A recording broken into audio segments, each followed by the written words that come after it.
Time for Class 2A girls 4x4.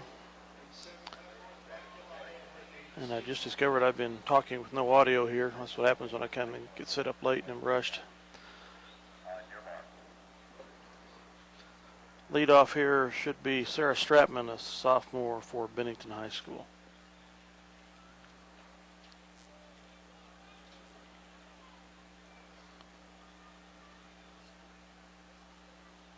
In lane 5. This is preliminaries of 4x4.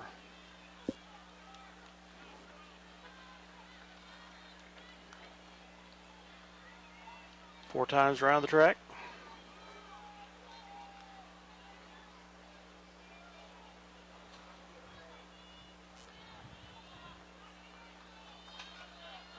Rena Mick of Minneapolis, the head coach of Bennington High School. Track team. Again, the opening leg of the girls 4x4 in Class 2A.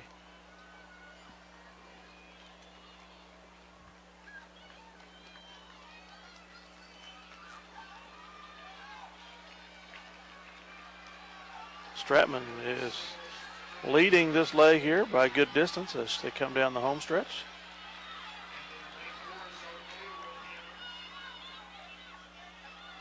Hands off to the second runner, who is Kim Garrett,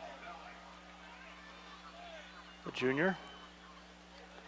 The good lead over the rest of the field. At the 200-meter mark, they can cut out of their lane and to the inside, which she does. Bennington came into this meet fourth best time out of all qualifiers. But this is only the second leg of this heat. And only the first of two heats. But right now they are running very good for this heat especially. Again, this is Kim Garrett.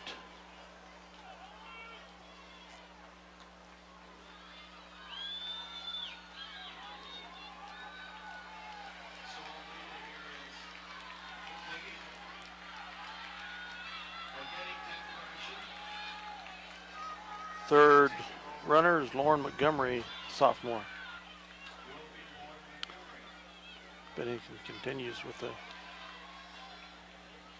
about a 75-meter lead here over the field. Right now they're making it look easy here in the prelims.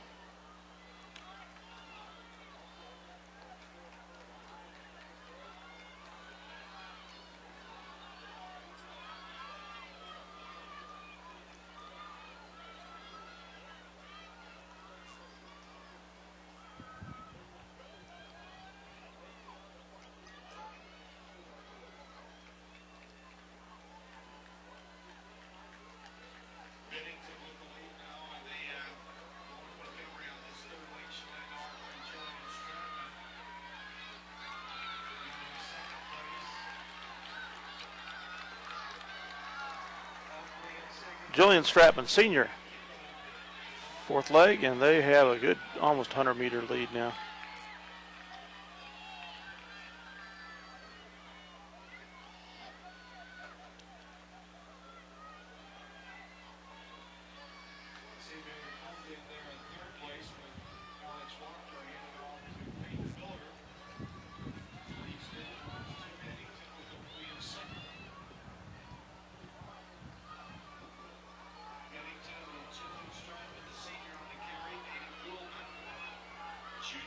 The lone senior on this squad. So they should have a fairly good 4x4 next year too.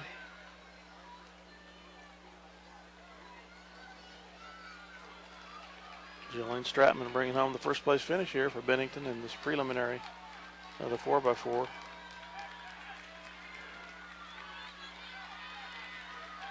Have an unofficial time of 4:10.1.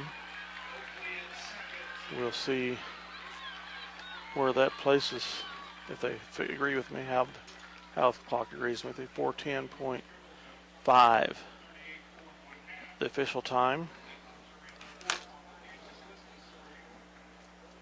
So they knocked 7 seconds off their time. The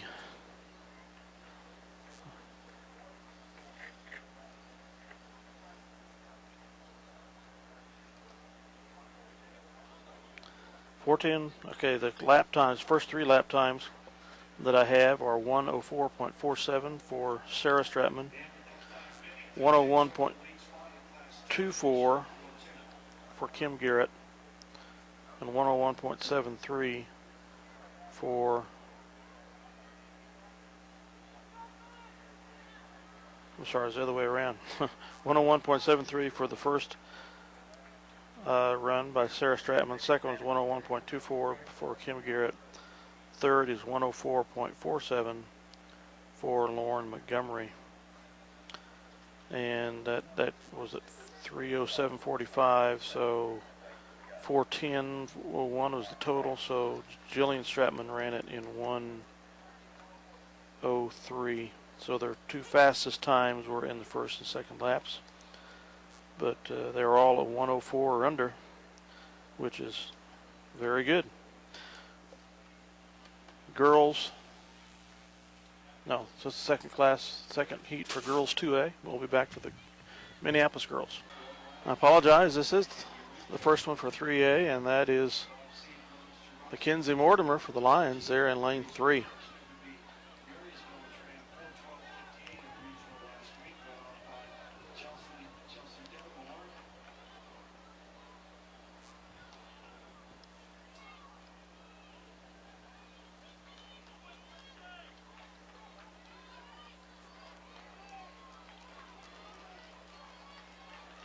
So the Lions coming in right now at 6th position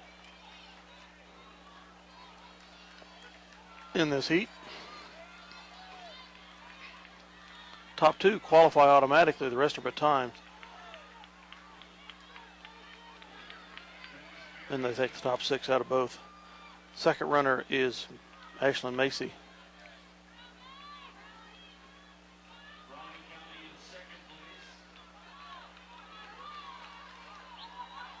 The Lions ran a very good 4x4 in the regional last week. We've moved from 6th to 4th here with Macy. And she's challenging for 3rd.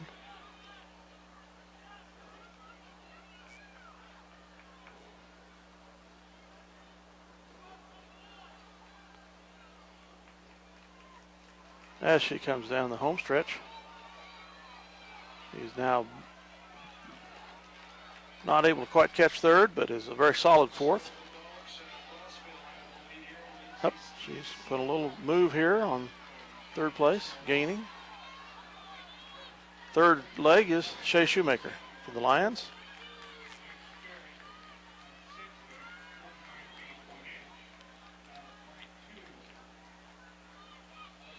And Shea moves into 3rd on the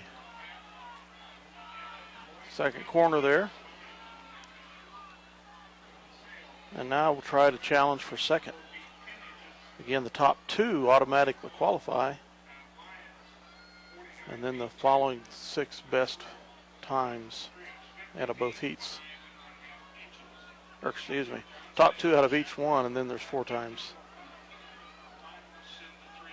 qualifies. So right now Minneapolis running in 3rd.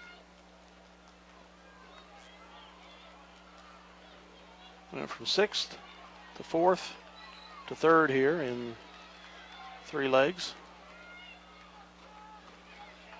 And Shea needs to keep it up, make sure she doesn't lose that 3rd position. Riley Baker, final leg,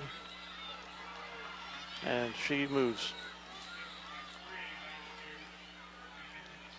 And she's got a good 15 meters to catch up to get into 2nd, the automatic qualifiers. She's gaining on the backstretch.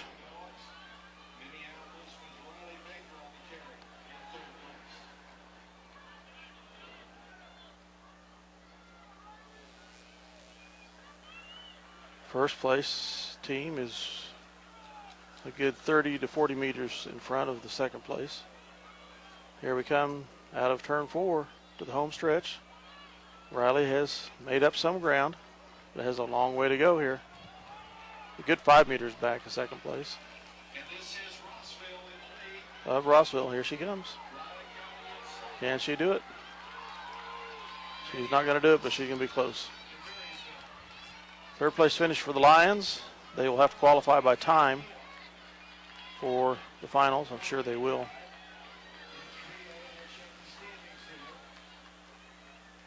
.411.22 is their time. And that beats their regional time of 4:14.56. So the Lions do well there. Both the Bulldogs, Lady Bulldogs, and the Lady Lions.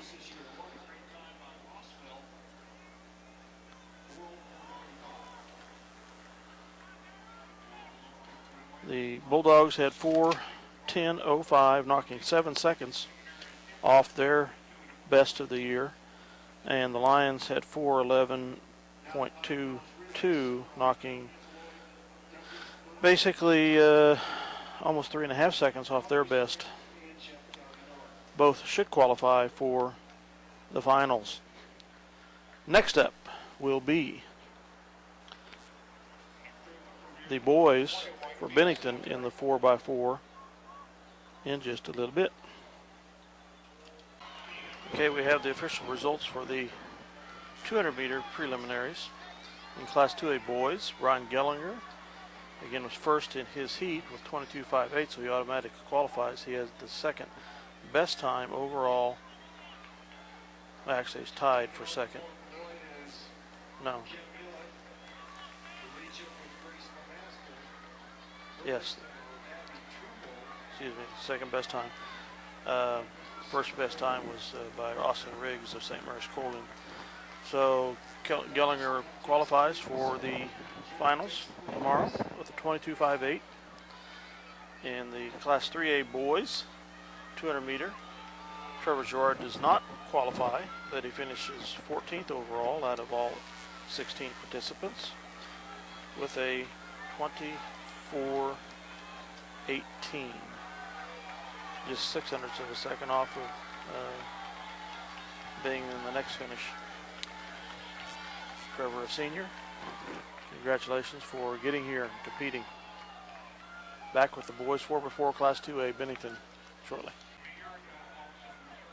Okay, I think I mentioned earlier this is the 100th running of this event, the Kansas State High School Activity Association Track and Field Championships for the boys. It's 39th running for the girls. It started in 1911. The first event was held, I'm not sure where, I'll have to look a little later.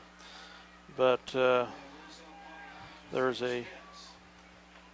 at Emporia. The first state high school championship was held at Emporia. They were set out by congressional districts. How about that? Norton was the first school to win with scoring 20 points.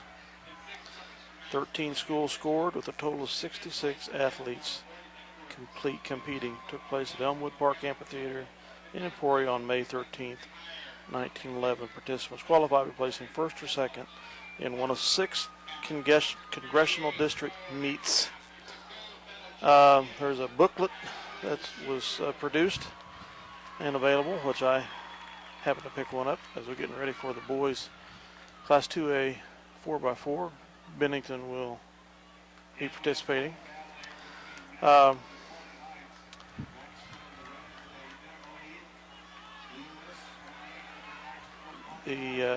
don't have any data, unfortunately, for Bennington here.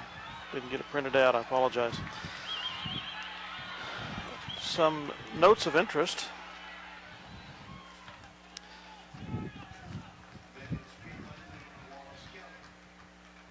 Well, I'll get to those notes of interest in a bit here, when this race finishes. I've just handed the results of the Class 3A girls 4x4 for qualifiers.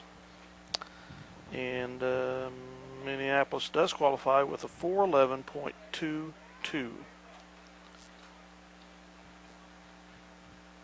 Looks like it's the fourth best time out of all 16 squads that participated. And they knocked off at least 3 seconds in their best time of the year there.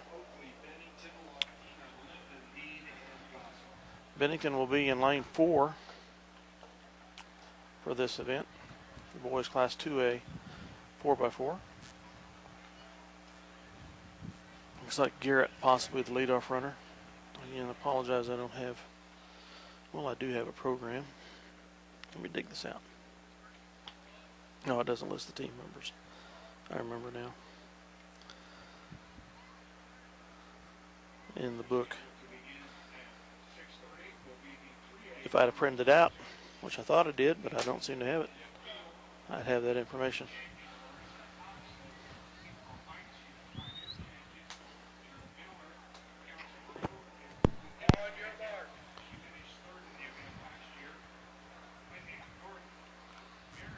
So here we go, to the marks for Bennington in this heat. Class 2A boys, 4x4.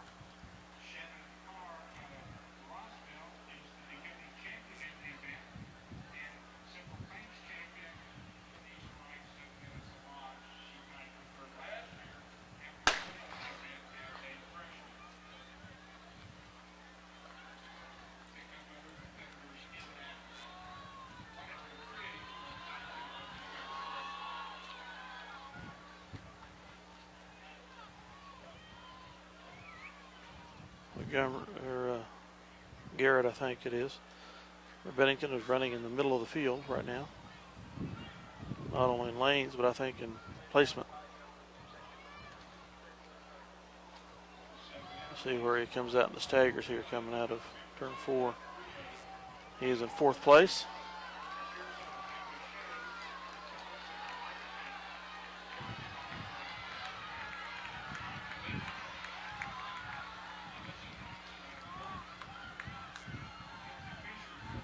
There's a successful handoff. 51.9 unofficial time. Bennington now running in 3rd. And they can click over to the inside here at the 200-meter mark, which they now do. Now Bennington's in 2nd. And the Bulldogs are being challenged for 2nd from behind. 3 runners fairly close to him. The Bennington runner is closing on 1st place. Oh, he's really closing. There, down the back stretch, for the home stretch, excuse me, passes. Moves in the 1st. It might be Brian Gellinger, I'm not sure.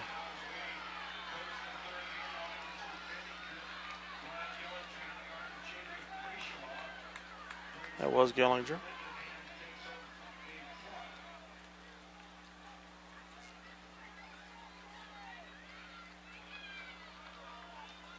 I didn't catch the name of this runner. Bennington is a good 15, 20 meters ahead of the 2nd place team. Top 2 move on automatically to the finals. Top 2 finishers.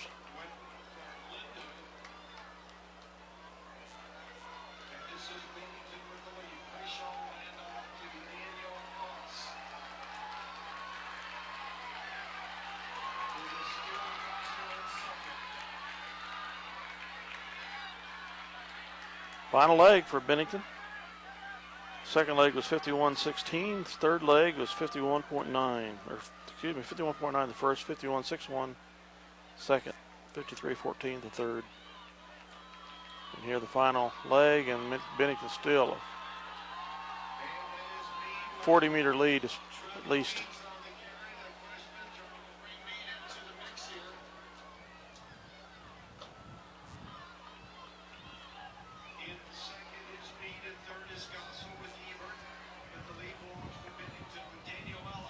Daniel Ellis.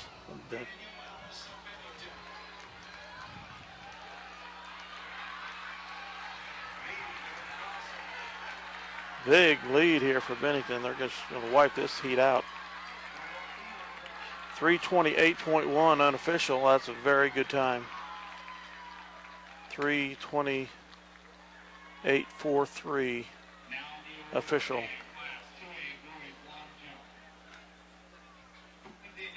Very good time. 3:28.43. And the times again, the laps 51.9 the first leg, 51.61 the second leg, 53.14 the third leg. And I'll be back with the other one. Okay, next up will be the Class 3A girls long jump. Minneapolis will have J.C. Crossan in that event. And in Class 2A boys high jump, John Garrett of Bennington will be competing. And I will have to stay on my toes here to watch the competition on both sides to see if I can catch them as they compete. Back to some historical information out of this track meet in the 100th running, out of this book that I found, produced by the Kansas State High School Activities Association. There's a name in Minneapolis sports history that has lived a long time. Bernsey Tex Hawker. In 1926 and 27, he competed in these events. And he has note in the record books here, not only for Minneapolis, but in the state records.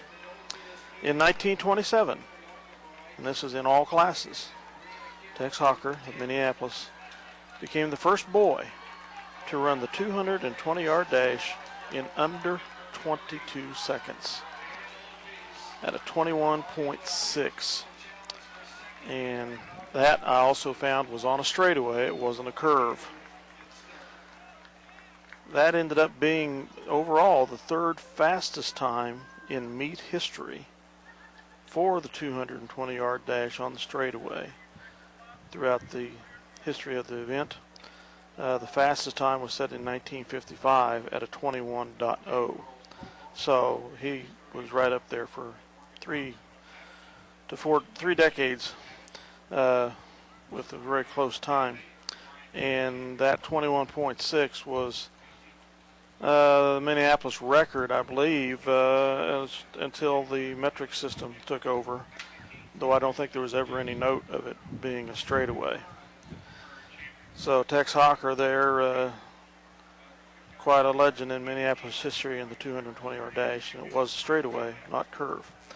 In the broad jump, long jump in 1926, he set a best of in the broad jump, long jump of 21 feet, 10 and 2/4 inches, or 1/4 inches, excuse me, 21 feet, 10 inches, 0.25, and that is still a Minneapolis high school record. It is the 5th best overall in the 99 years that has gone by in this meet history. The best is 20 feet, 2.5 inches. So Tex Hawker, his name lives in state high school track history here for the state of Kansas, along with his records there in Minneapolis. Overall, team-wise, the Minneapolis boys have won 4 team championships in 2002, 2005, 2006, 2007, and if you've watched on the local channel, you've seen all of them, or have had the opportunity to see all of them, because we've been here broadcasting them. That ties them for 6th overall with all schools that have competed. And in the league also with us is Beloit, having won 4 league dirt track championships. Wichita East is best with 25. Minneapolis is tied for 11th in top 5 finishes with 16 top 5 finishes in the history of the meet. Beloit has 15. I will move on a little later and look up some information on the girls' side to pass along in their 39-year history. 38 years has been passed. This is the 39th year. Well, meanwhile, we'll be watching for J.C. Crossan in the long jump, the girls, and Garrett for the boys in the high jump.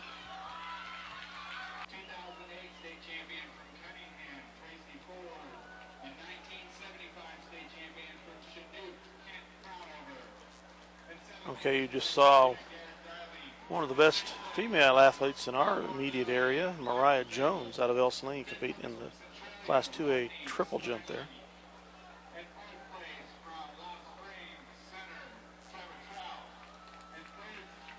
I missed John Garrett in the high jump on here on the jump. He easily cleared the height, waiting J.C. Crossan in the long jump. They've been going through warm-ups. Ziner out of Marion is also in this heat, along with Brown out of Beloit, Class 3A. Ziner being the granddaughter of the Hoovers in Minneapolis.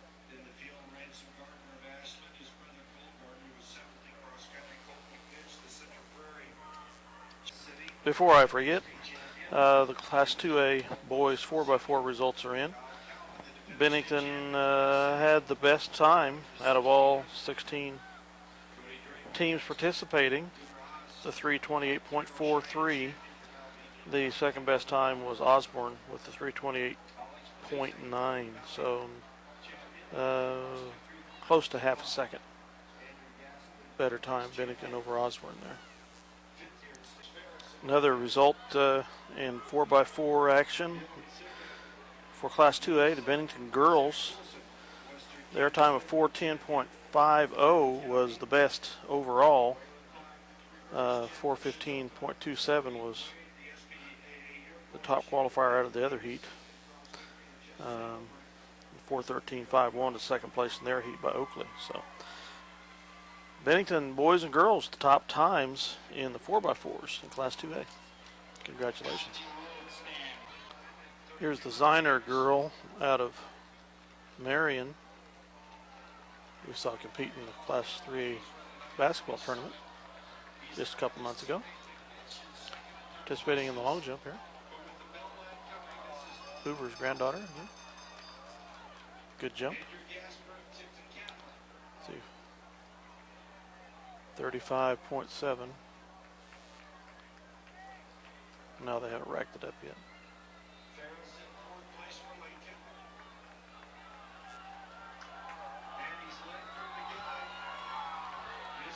Still looking for Garrett in the high jump and Crossan here in the long jump. Bennington and Minneapolis. Okay, J.C. Crossan in the long jump here, Minneapolis. Her best jump. I'll look at that in a second.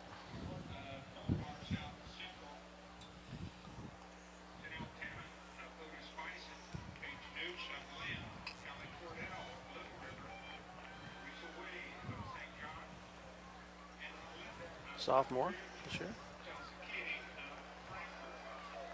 It's a good jump. See if we can catch the tally here. And here's Garrett in the high jump for Bennington. Is his second attempt. Cleared the first time, and he clears the second time at the new height. See if we can catch what Crossan's leap was. I missed it when I went to Garrett. Apologize. It's the way it goes. You wait and wait and wait, and then they both practically do it at once. Crossan's best jump coming in was 16:06.5. The record is 19 feet 3 inches set in 1991 by Zimmerman of Sterling. Minneapolis record set in 1983 by Beth Klein is 17 feet 11 inches.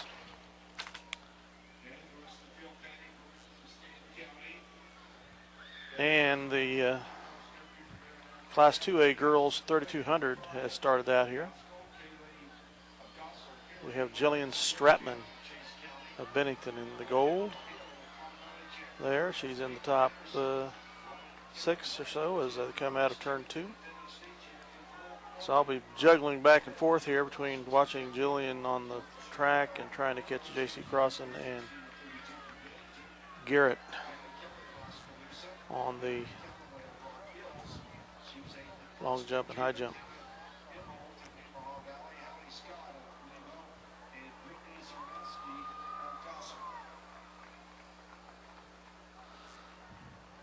.3200-meter run for Class 2A girls.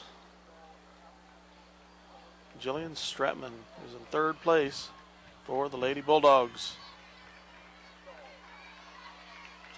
Anna Tran will run for the Lady Lions and Garrett Doherty for the boys.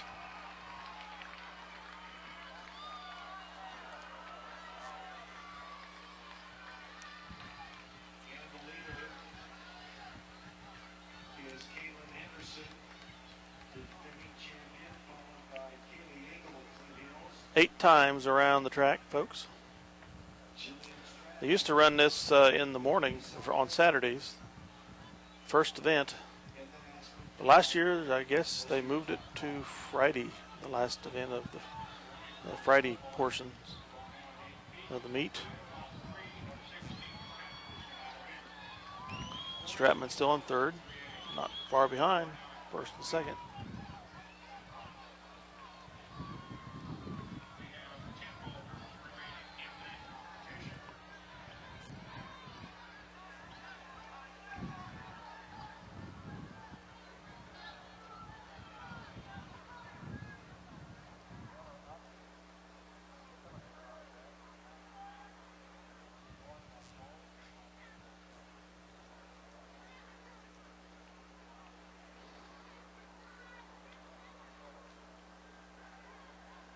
Stratman still running 3rd here.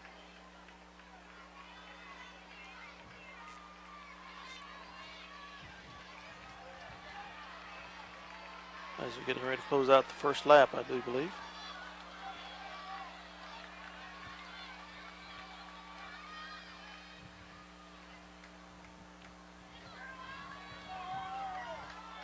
Meanwhile, I keep watching for Crossan and Garrett.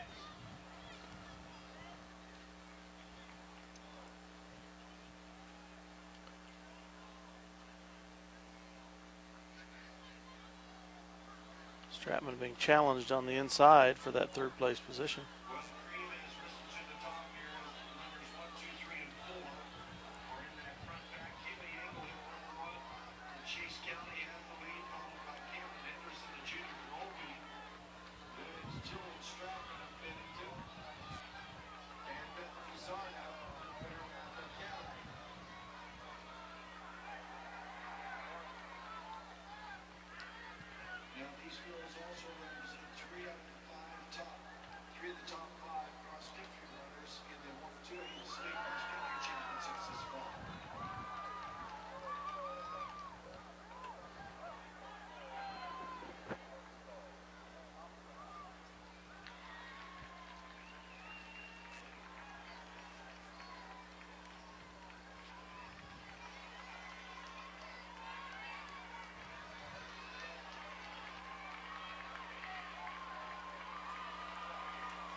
Excuse me for getting off focus here, folks. I'm trying to film this and keep an eye on high jump and long jump at the same time.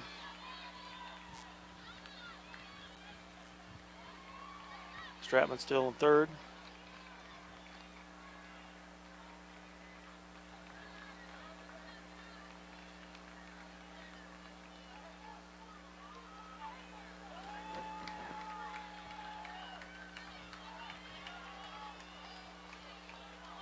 But she's established a little distance between herself and the 4th place runner from Maranatha Academy. I think is what I heard the announcer say at the school that 4th place runner is.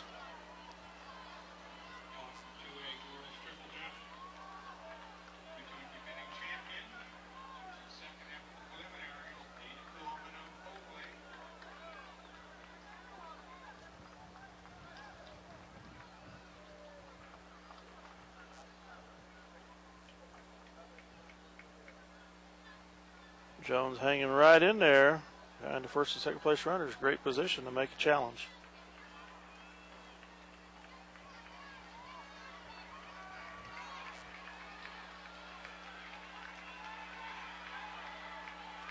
Of course, as soon as I say that, the leaders start to stretch out the distance a little bit on the back home stretch here.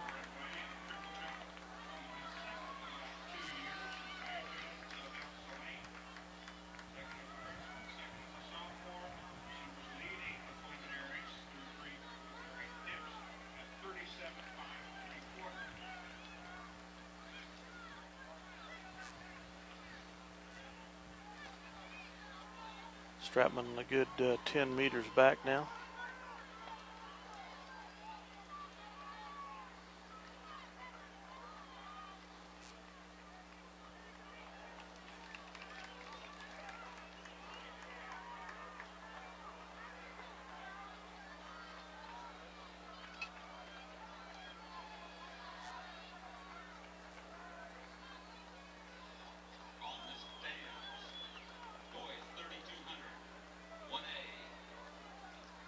And now fourth place is starting to close on Stratman a little bit, while the first and second place runners stretch out their lead.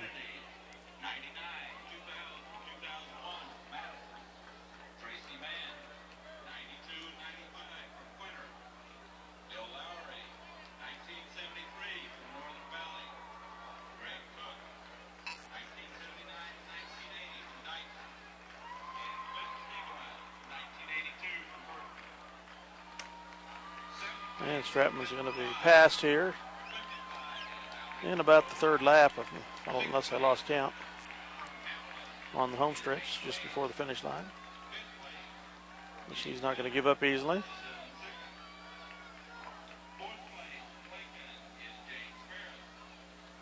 There she's in fourth.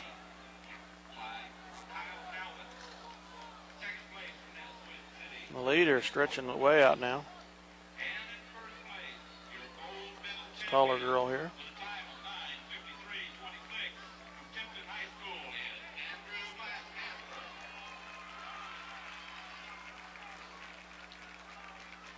There she is. Lost her for a second. And here comes second place. Third and fourth, Stratman in fourth.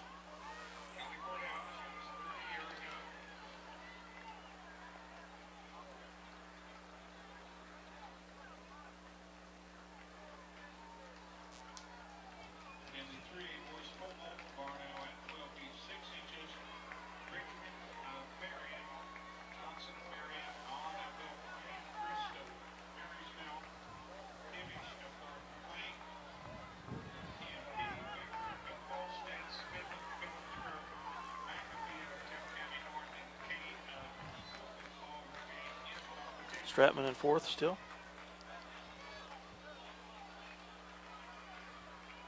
And it's going to be pushed from behind here from the fifth place runner.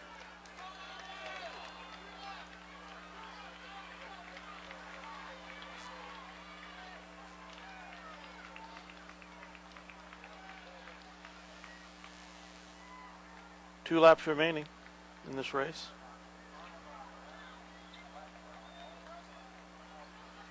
New height has been set in the high jump, so I need to watch for Garrett to jump there. And I'm still waiting for Crossan to go again in the long jump here in Class 3A.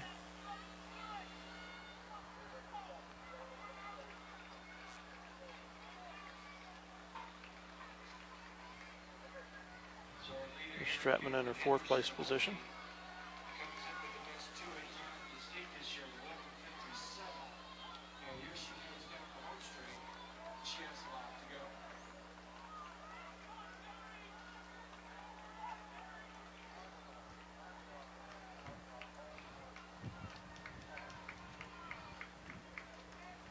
There's the leader.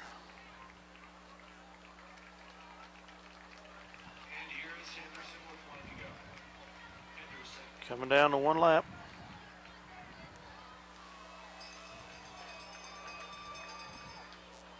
Comes Stratman.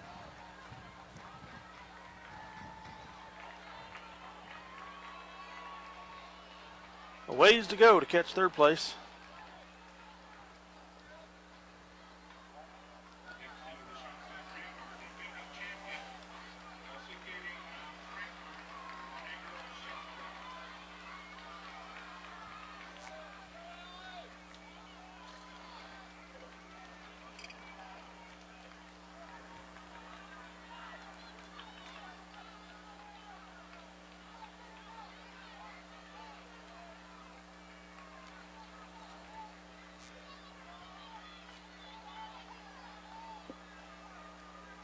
Down to 300 meters now here for Stratman.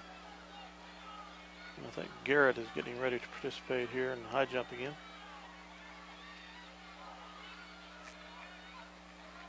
And I don't know,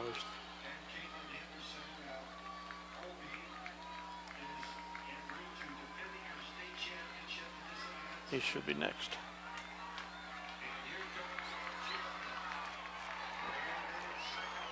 There's the first place runner. Second place runner's putting a move on her. And she's going to pass her. Yeah. Where's Stratman? Still in fourth.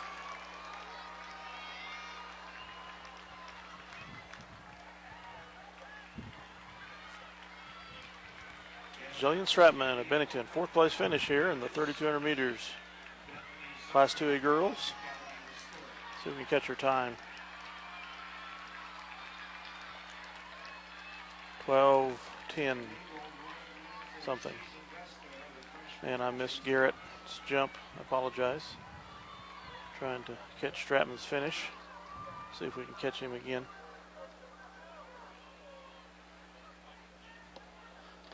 And crossing should be coming up.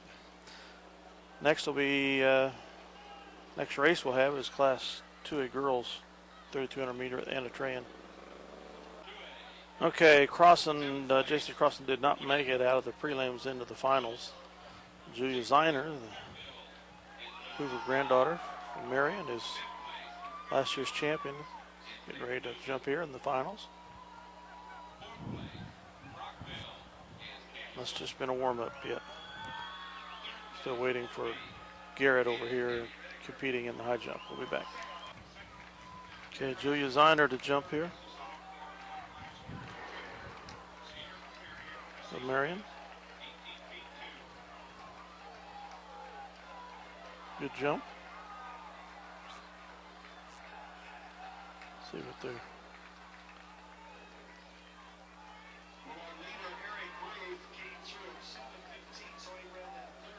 They haven't changed her yet.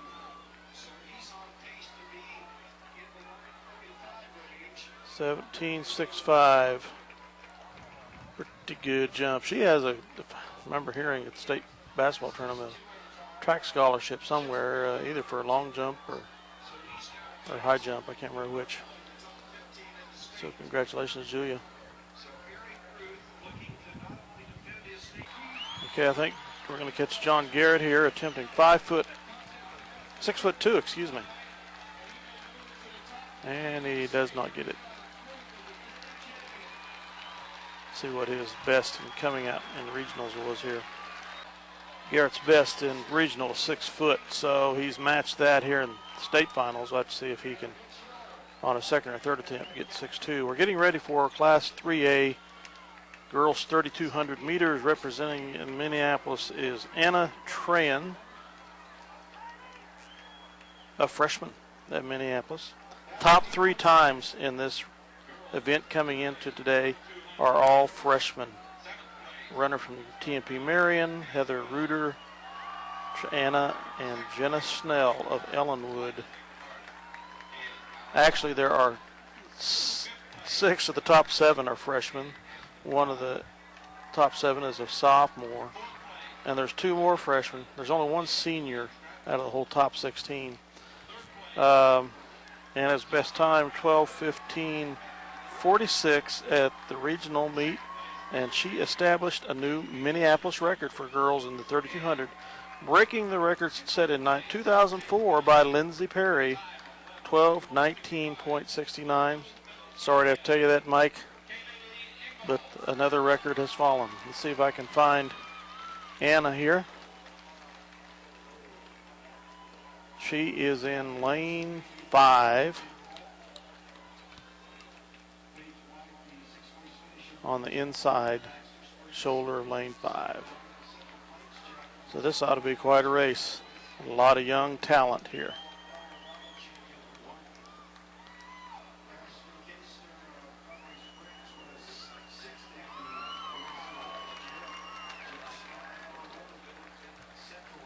Anna Tran, inside lane, inside corner of lane 5.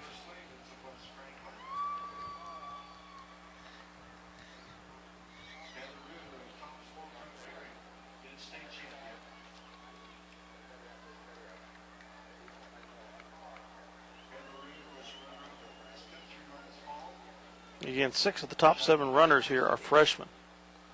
The other is a sophomore.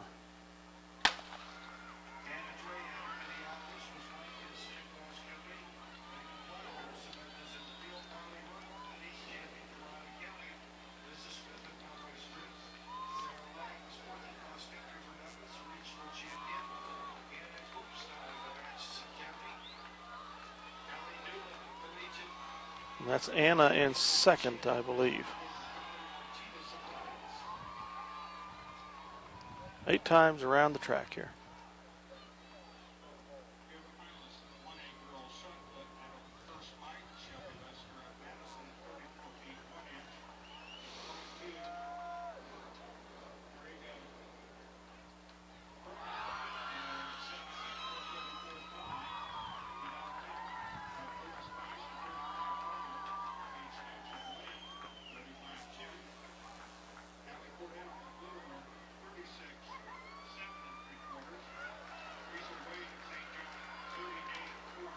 Tran fighting for second.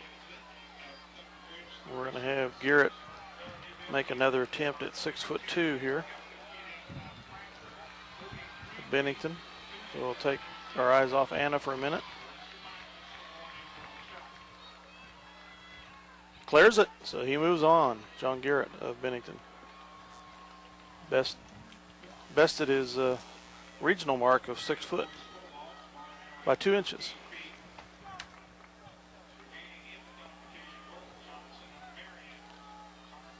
Anna, I believe, is in third right now.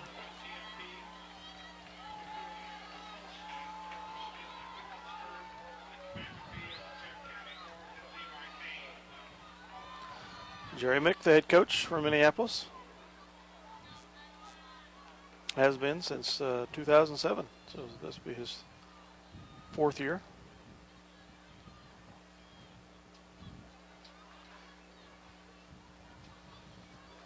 First year, he got that state championship, 4th one for the boys.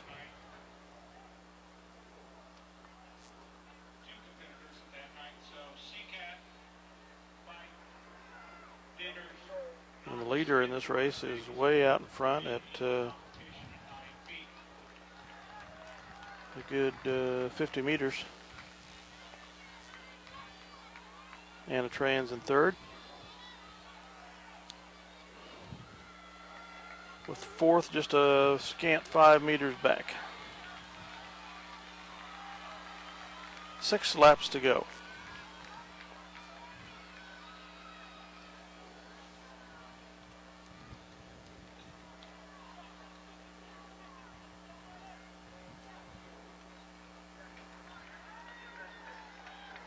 And it came in today again with the 2nd fastest time out of regionals.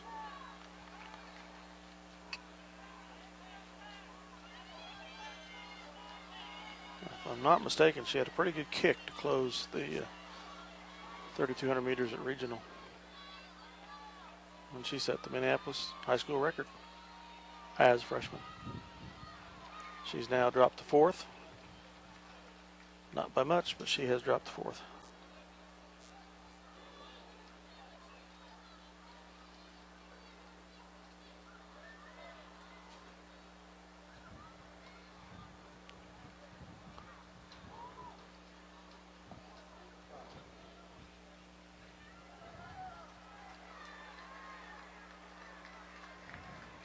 Actually, a runner passed both she and the other girl that was battling with her, but she is still in fourth.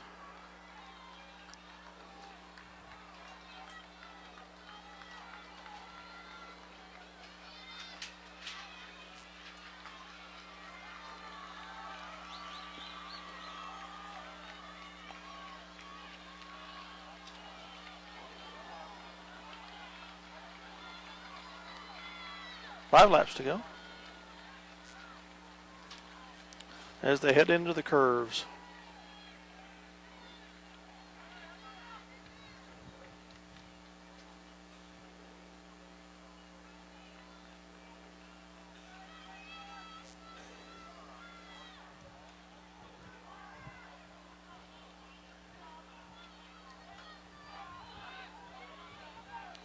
And Anna's being challenged on the outside again here by the girl that's been right with her basically throughout the race.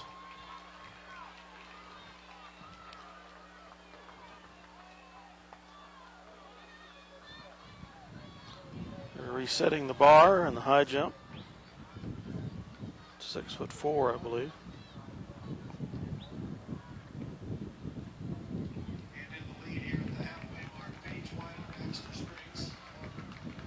Actually, no, they're just giving a jumper another try at 6'2". I think you get 3 tries per height.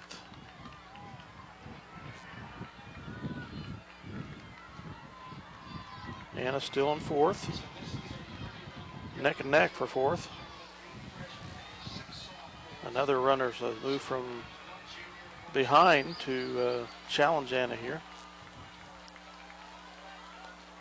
Now she's in fifth with 4 laps to go.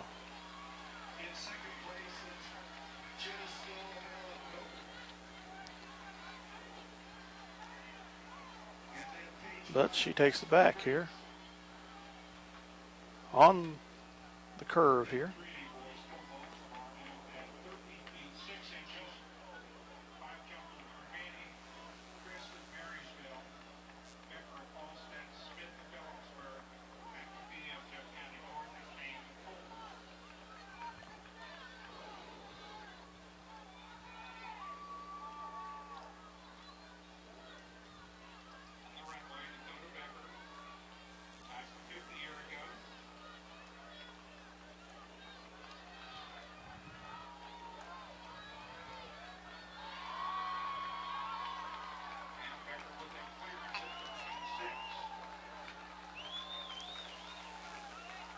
There's another runner moving up on the outside of Anna.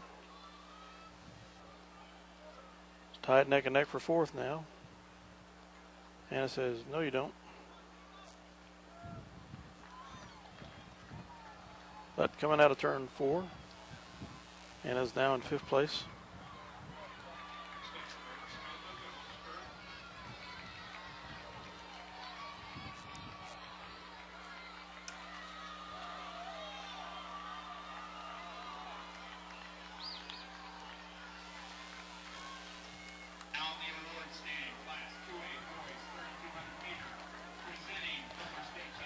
Three laps remaining.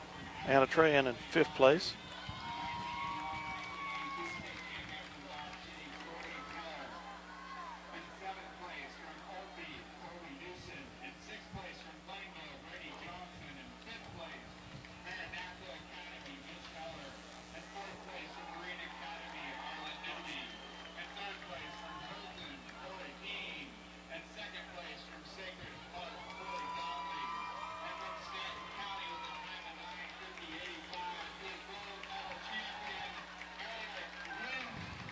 Anna's moving up on the outside, gonna challenge for that 4th place position again.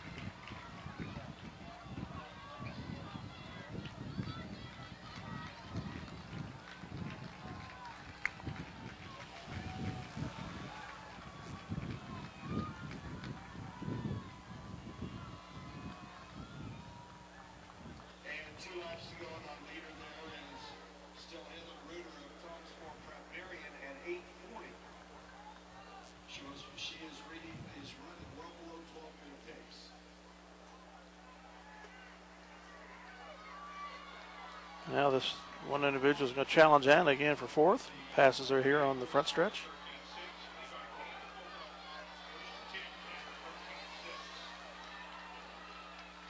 And Anna says, I'll take it back. Thank you.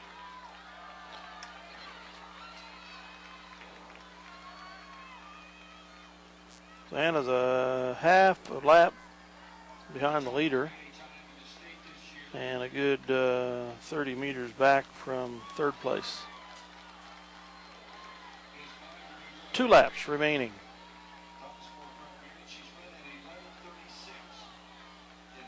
Again, Anna, a freshman.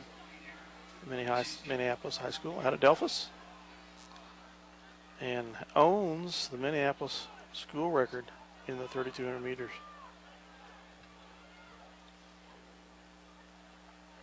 As a freshman.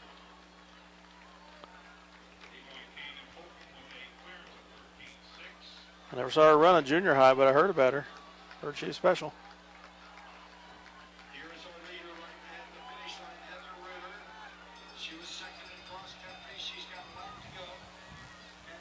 Of course, her older brothers, Aaron and Evan Cox, weren't too shabby of distance runners themselves.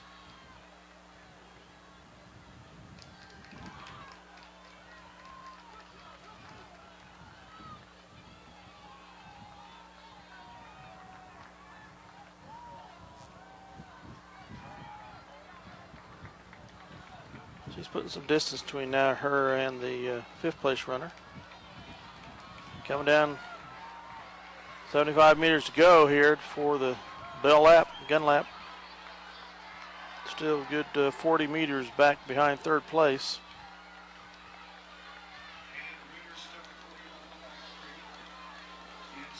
The bar on the high jump for Class 2A has been moved to 6'4" now. And Garrett will have 3 attempts to make it. Try to watch for him here. After this race, the boys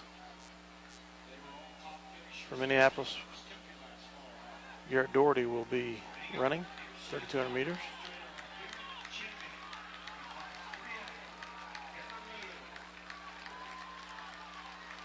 There's Anna on her final lap. And she has to watch it, make sure this 5th place runner doesn't catch her. This is the finals. They've kind of battled back and forth, and Anna's put a good distance on her. And now the girls battled back. Anna's down 5th.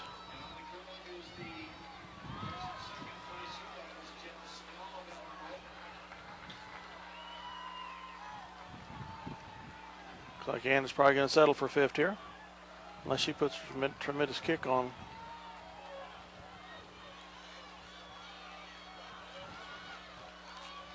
In the final 100 meters. Looks like she's not going to have the energy for it. She has to watch it, make sure she didn't get past for 6th. She is.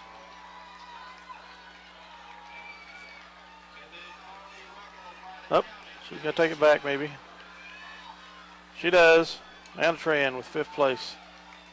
Caught it at the end. Congratulations, Anna. We'll catch her time here.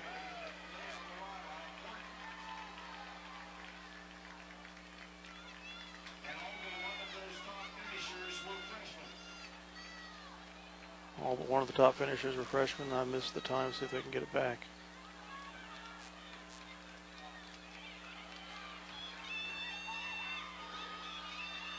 They had it on the board, and I know I recorded that, I just couldn't read it. There it is, 4th place. 12:51, 31. No, that's 10th place. We'll be back with the boys. Final race of the day, the boys 3,200 meter, Class 3A.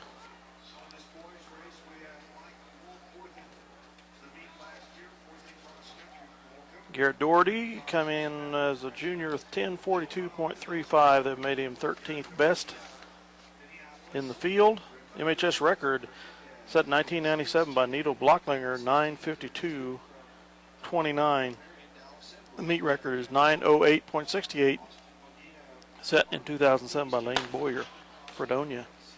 And they're off. Garrett is running in lane 3 here. There he is.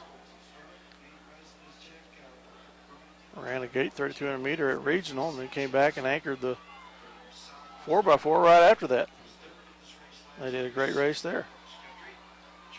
Garrett zooms to the lead.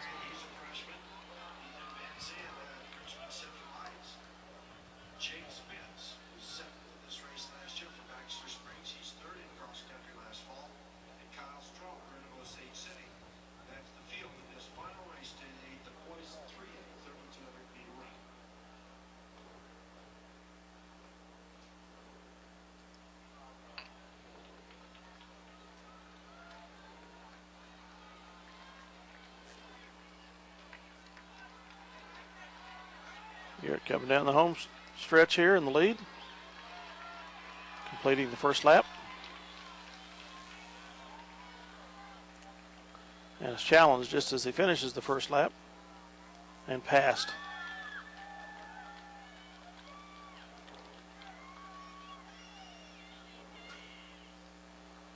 Some other runners move into position here now, but Garrett still hanging in second, is going to challenge the first place runner again.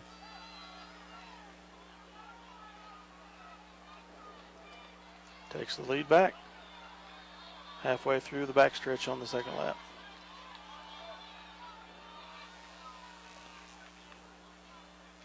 Getting away from him here.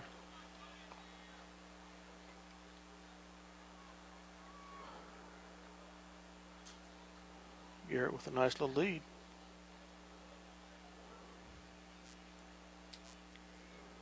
John Garrett's getting ready to try his first attempt at 6'4". Zip over to catch him if I see him starting to go. Meanwhile, Garrett Doherty is getting ready to complete his second lap here in the lead.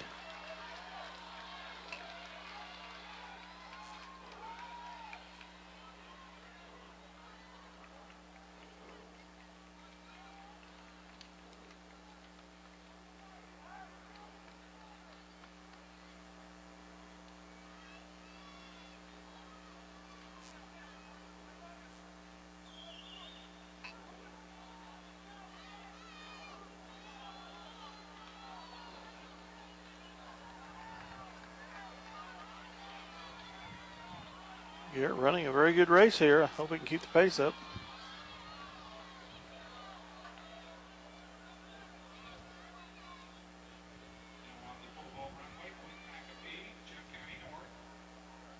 John Garrett's getting ready to jump here at 6'4". Does it clear it? Have two more tries. Back to Garrett Doherty. Still leading here, coming down the back stretch, front stretch here. At the end of 3.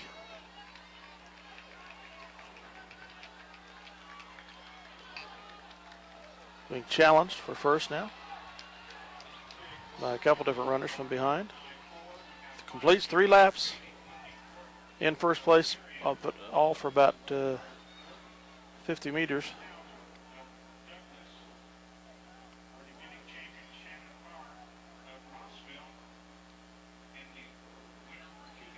Garrett Doherty still leading the pack here into the 4th lap.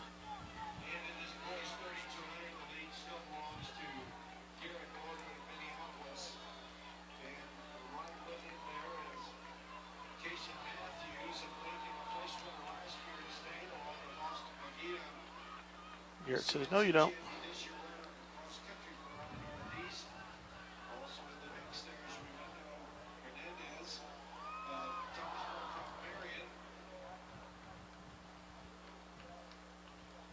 The time is 3:37 for the leaders. That's about a 72-second lap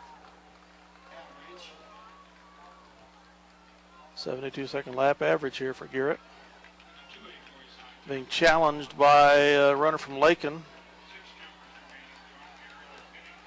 on the front stretch. Neck and neck. Lakin runner now moves ahead about 5 meters. He's really putting a push on.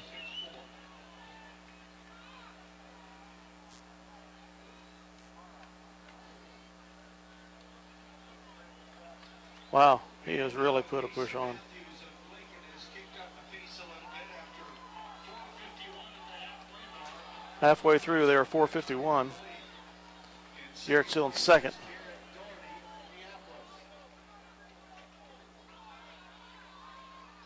third place is Austin McKee of Northeast.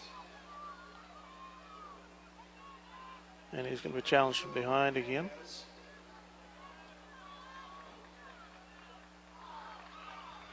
He's now in third place.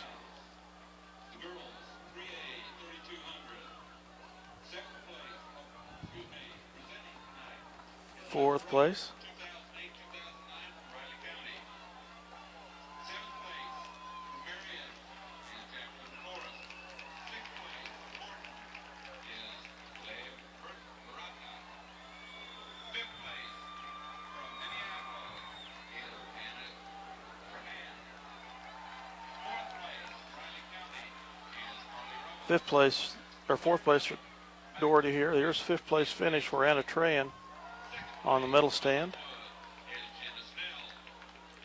Congratulations, Anna. Thomas Moore Prep and Hayes with a time of 11:40.63. Your gold medal champion, Heather Ruder. First placer for Minneapolis today.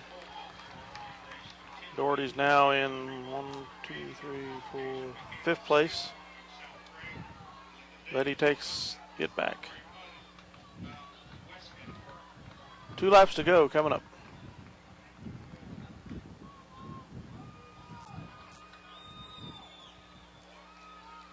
And here's our leader with just over. He just got passed again, so he's back in 5th now.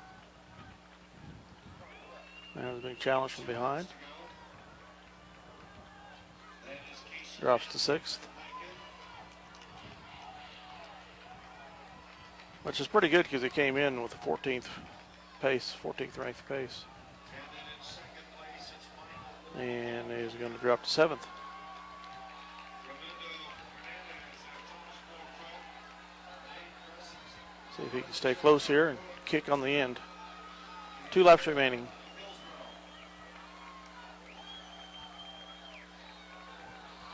He led through the first 3 laps. 72-second average, the announcer said.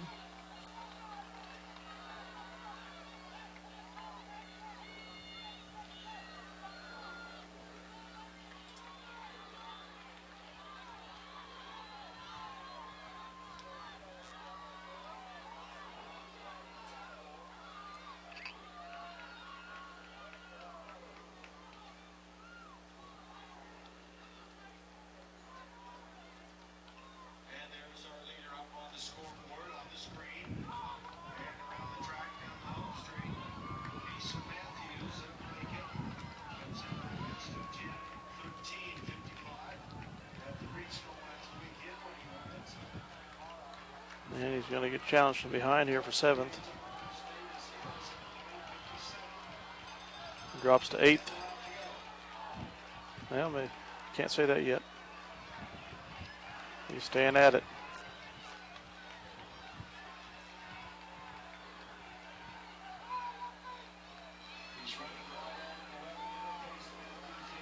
Bell App here. He fought off the challenger. Still remains in 7th.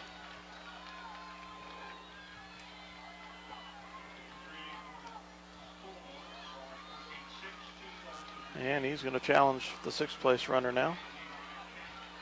He gets it. Garrett putting on quite a kick here to close out this last lap.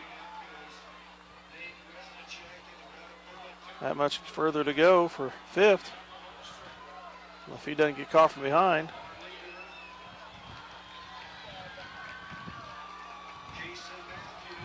He's back in 6th now.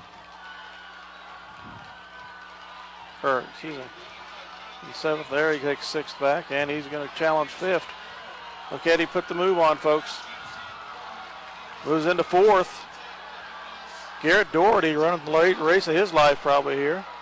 Can he hold it? Passes another, but one guy passes him. Wow, what a finish for Garrett Doherty here. Look at this. Goodness gracious.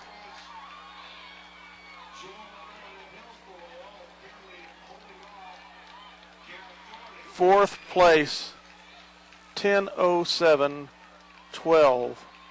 Garrett Doherty, 10:07.12, fourth place finish. Congratulations, Garrett, in his junior year. Let's see where that placed him with his best previously. Knocked quite a few seconds off, folks. His best in regionals was 10:42.35. He knocked 35 seconds off his regional finish. Fantastic finish here.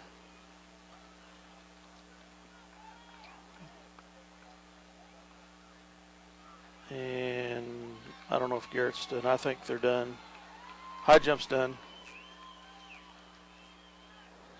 We'll see if we can't catch Garrett on the award stand. Fantastic race. Okay, in Class 2A girls, 3,200 meter, Jillian Stratman finished fourth. Jillian out of Bennington with a 12:10.9. 6 seconds behind the third place runner.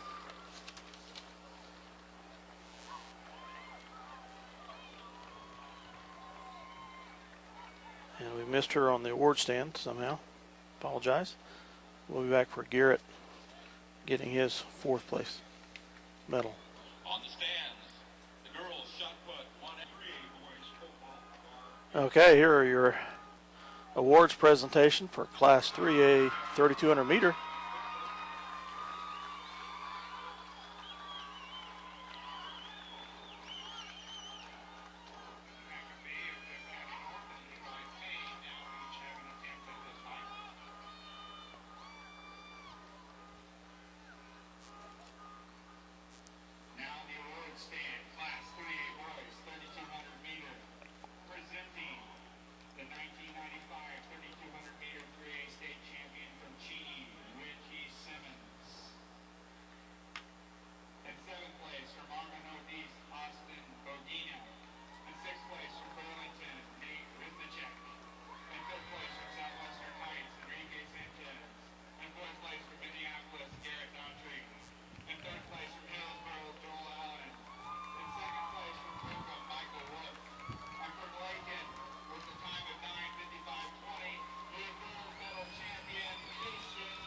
There's the guy that passed Garrett at the end of 3. Garrett with a fourth place finish in his junior year after a fantastic race. Look forward to cross country and track for him next year. And basketball, of course. We'll be back for the awards presentations for the Class 2A high jump. Okay, while we're awaiting the awards presentations for Class 2A boys high jump, give you some more results here that have been handed to me. Again, in Class 3A 3,200 meter girls, Anna Tran finished 5th, 12:34.5. 3 points for Minneapolis. And Minneapolis is in 13th place here in Class 3A at the close of that event. And the boys 3,200 meter 3A, Garrett Doherty finished 4th with a time of 10:07.12. 4 points for the Lions. And they are tied with Beloit and Douglas for 10th position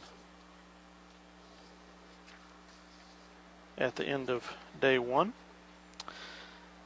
The girls long jump, Class 3A. Of course, J.C. Crossan did not finish in the top 6th. She finished 11th overall. Her jumps in the preliminaries, foul, scratched the first jump. Second jump was 15:04.5. And third jump was 14:08.25. So her best was 15:04.5. The winning jump was 17:11 by Julia Ziner of Marion. Okay, now the awards presentations for Class 2A boys high jump. Looks like John Garrett's going to get second with a jump of 6'2", which is easily his best. Congratulations, John. On the stand, boys high jump 2A. Presenting the awards tonight are Corey Rogers, 1984 state champion from Zimmer. The 1988 state champion, Terry Carr from Troy. And the 1966 state champion, Tom Swan from Baldwin. In 7th place from Osborne is Stephen Mick. Tied for 4th from Sublette is Brandon Webb. Also tied for 4th from Lebo is Dylan Kelly. Also tied for 4th from Winetta is Elliot Knoll. Tied for 2nd is from Gossel is Evan Hebert. Also tied for 2nd from Bennington is John Garrett. Tied for second, John Garrett. With a height of 6'02". From Solomon, your gold medal champion, Almond. Well, the kid from Hallman gets first. He must have made it on his first attempt at 6'2", and the other two guys tied, made it on their second attempt. Congratulations to Garrett of Bennington. We'll be back. Running today, we will be bringing the 2A and 3A boys 100 meters, and these are the prelims with the 4x8 girls from Bennington and Minneapolis, the 4x8 boys from Bennington,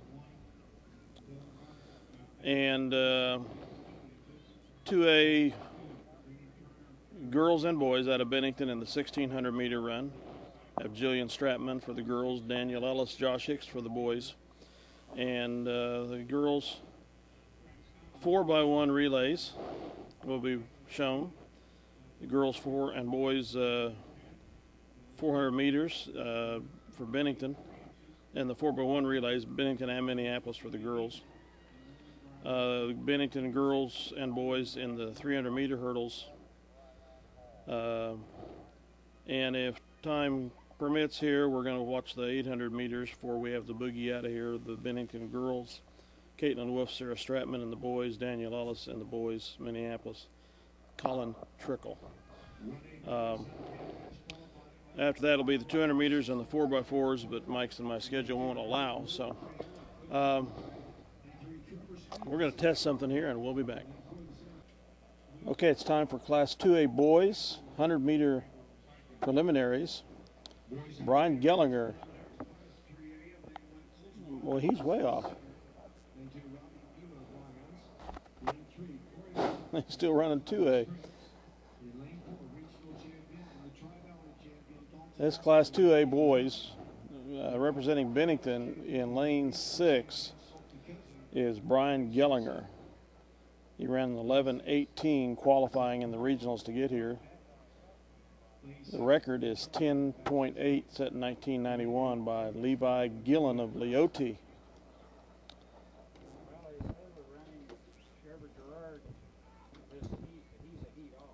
Yeah, he's a whole feet heat ahead. This is still Class 2A. Trevor Gerard of Bennington in lane 6 in the gold jersey, black pants. Gallagher, excuse me, yes.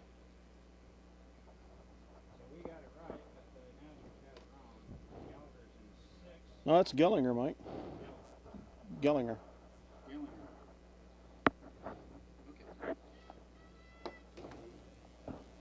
Yeah. Sometimes I don't even know the Minneapolis kids, let alone Bennington.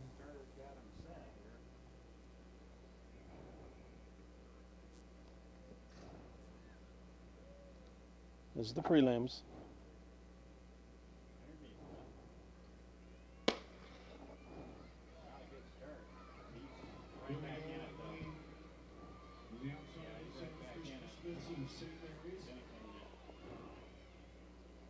I'd say second, yeah. third and fourth weren't far behind, but I think he got second.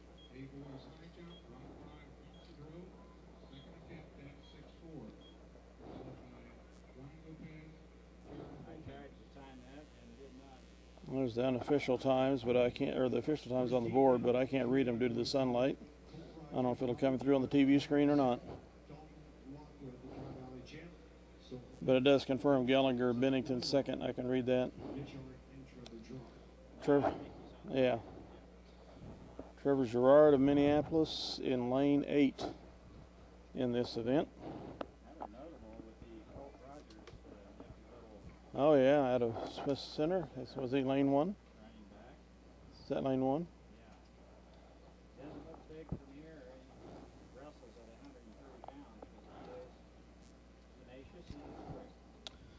Trevor as the 15th fastest time here, qualification of 12:05. The meet record is a 10.63. The Minneapolis record is Drew Weedle with a 10.55. It was not electronic time. It was maybe wind dated, I'm not sure, at another meet.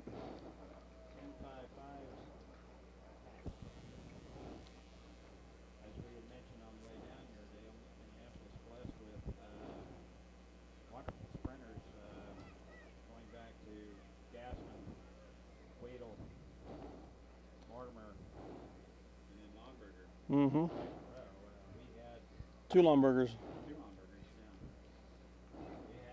Don't forget that. We'll hear about that if we forget that.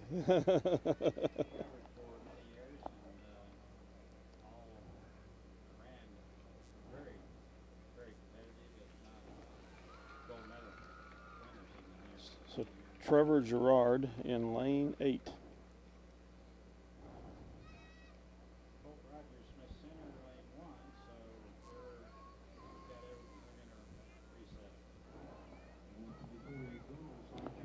Still not picking you up very good. Can you put this on your head and just kind of pop that right in front of your mouth?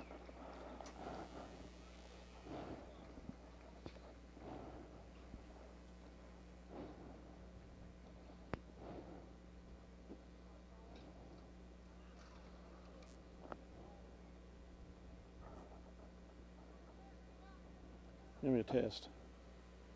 Well, I can't get it much closer than That's better. That's better.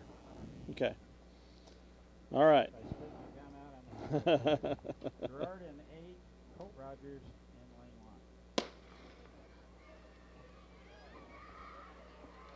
1. Rogers with a quick start. Gerard running well, though. He will finish 8th in this heat. And Rogers, surprisingly, in lane 1, wins it. Uh-huh. So he will move on. We'll be back with our favorite events, the 4x8s, coming up. Oh, I'm excited already. I love those 4x8s. All right, it's time for Class 3A girls 100-meter hurdles. No Otto County athletes, but Julia Ziner of Marion, granddaughter of Al and Virginia Hoover, is running in lane 4. She had the fastest qualifying time and should be favored to win this final here in the 100-meter girls hurdles. And some of the alumni probably went to school with Janet. That'd be her mom, Niner. Julia played basketball down state basketball tournament for Marion. She's in the middle of the track here, and as Dale mentioned, she's expected to take this 100-meter hurdles. She won the long jump yesterday, Dale? The long jump in 3A at 17:11 smoked the field. She'll be in lane 4, red top, blue bottoms. This with the great granddaughter of Francis and Gladys Hoover.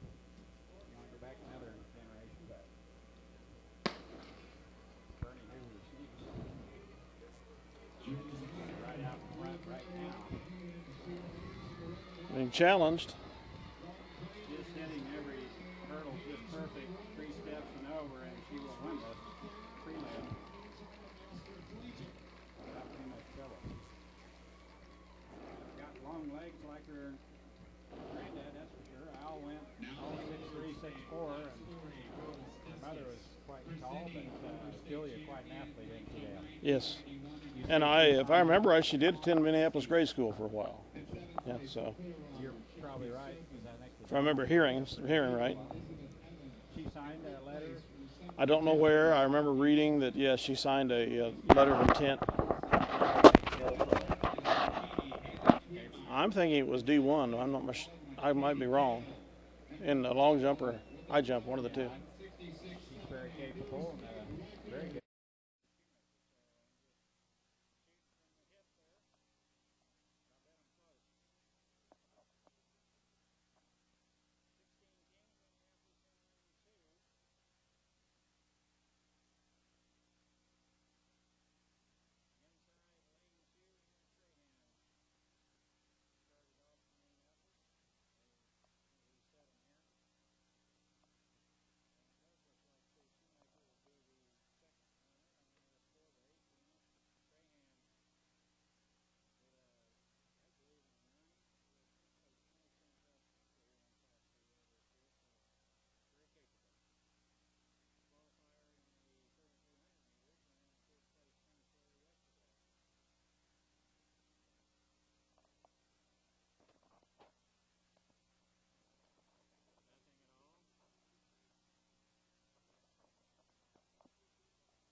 It's on now.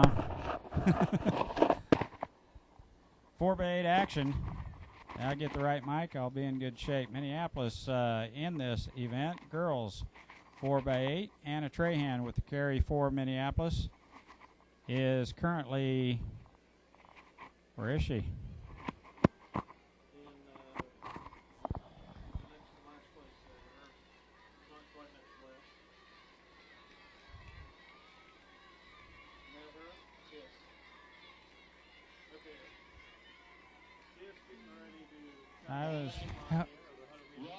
That is her. Trahan with the first opening leg here for Minneapolis needs to move up and stay with that middle pack if she can, with Shoemaker the next runner. I think it looks like Shea, the tall one. And they're starting to take down the tents on this side, as they asked. No tents on the west side. That's going to be a hot day by the time it gets to 90 degrees. Trahan now moving up a little bit down the backstretch on her second lap. But the lead runner is smoking the field right now.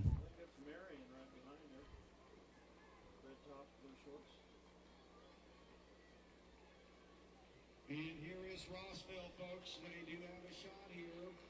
9:44 is the meet, is 39 is the meet record. Trahan a ways back. Shoemaker's got her work cut out for her here as a good, strong number 2 runner for Minneapolis. Shoemaker. And then it.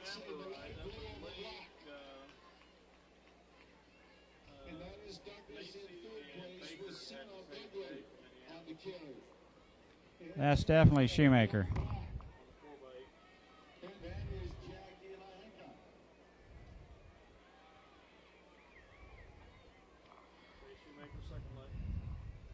And the field is strung out now. Shoemaker making up some ground. Long stride of the 5'11" Shea Shoemaker.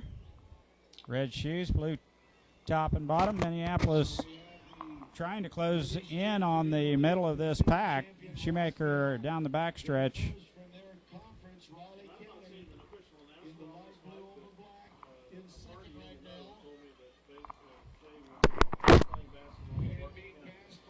Well, it's a B county. I don't know if it's Butler County or Barton County. Butler? Barton. Barton?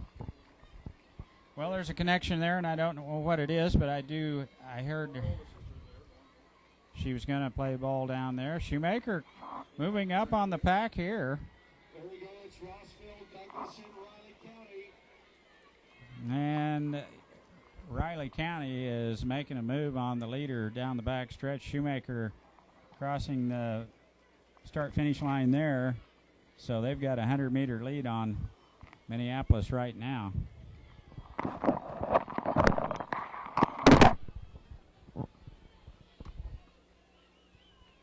Shoemaker closing on some of the pack, though. She could get 2 or 3 of the runners before it's all said and done, get Minneapolis up into medal contention. So the clock is now at 4:20. They need to be at 4:50 when they come through at the exchange to have a shot at this record. We have more than one team that wants to hit this record here, ladies and gentlemen. Remember, it's about a 9:39. This is still Rossville and Riley County and Douglas running 1, 2, and 3. And it looks like Shelby Hamilton will run the number 3 leg for Minneapolis. Shoemaker closing on some of the field here, as I mentioned, caught up to some on the backstretch. 1, 2, 3, 4, 5, 6, 7, 8, 9, 10, 11. Minneapolis in 11th or 12th. Shoemaker caught up to some of the field, but is fading a little bit here. We'll hand off to Shelby Hamilton.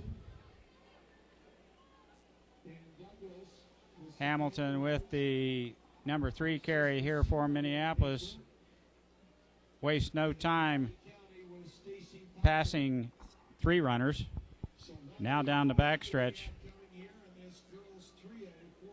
Has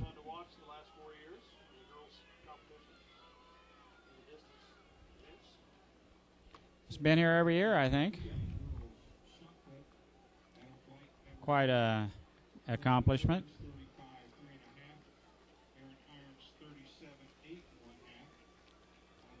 Well, it's still Rossville, Riley County in the lead.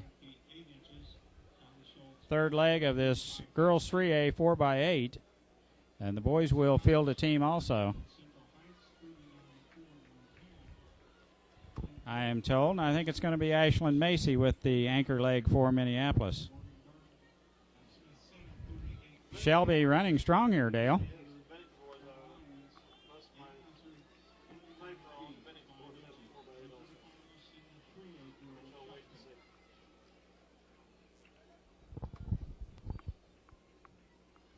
Shelby Hamilton with the carry right here for Minneapolis.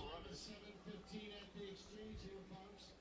That will give Rossville, which is in the lead again, a shot at the record. Or Riley County or Douglas. Anyone of the 3, 7:15 at the exchange. And here's Riley County, Rossville with Minnie Wilson. Wilson in the lead and Shelby up to Shelby's looking strong down the backstretch, has caught and passed quite a few runners here. So she's right in 10th place. Douglas now in second with Sarah Wright. A few more places to get in the middle. County. 7th, I think, is the first points. Well, it's usually a Nelson or a Mortimer from Riley County, but I don't know who's carrying.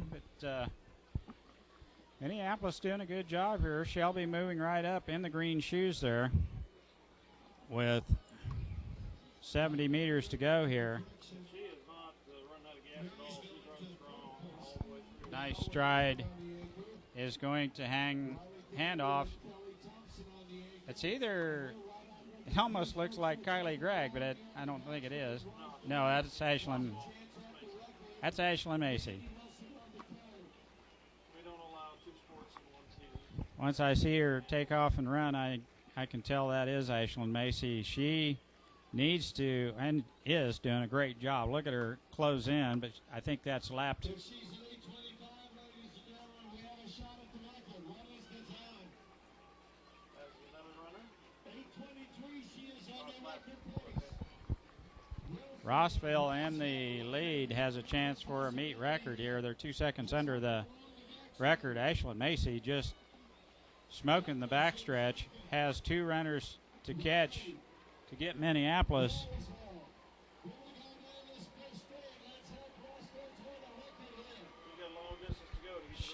She's got a distance to go and 2 to pass to get Minneapolis into medals. She can do it. What a opening leg for Ashland Macy. Now striding out down the home stretch. Has 1 more lap to go. Hopefully she's got something in the tank for this last 400.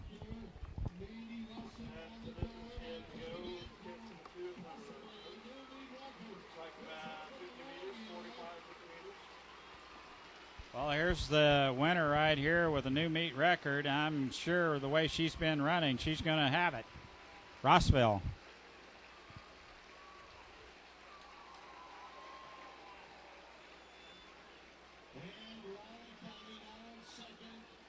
Riley County's getting smoked coming down the home stretch. That's Douglas, I believe.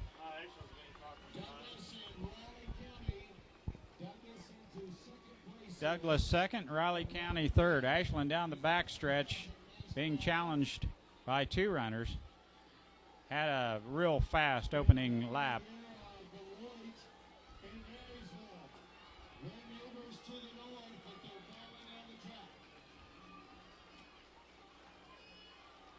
Beloit fifth. And Ashland, I don't think she's going to catch that runner. She's got a lot left, but Ashland with a great anchor leg there. Minneapolis with a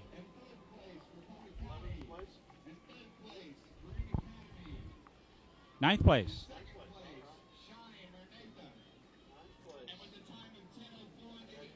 Good job, ladies. And there's Bennington on the award stand right now getting their gold medal.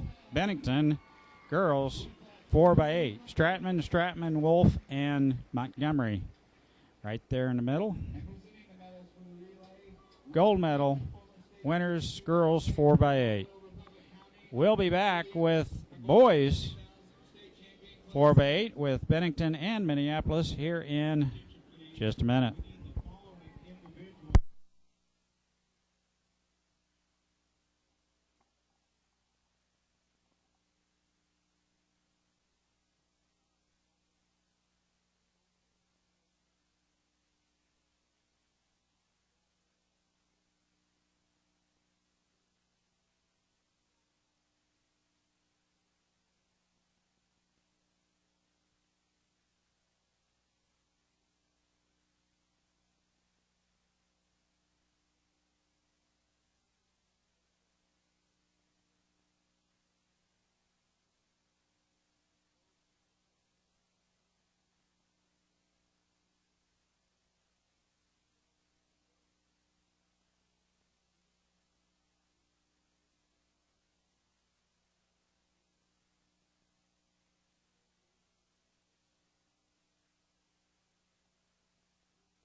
Okay, Class 2A boys.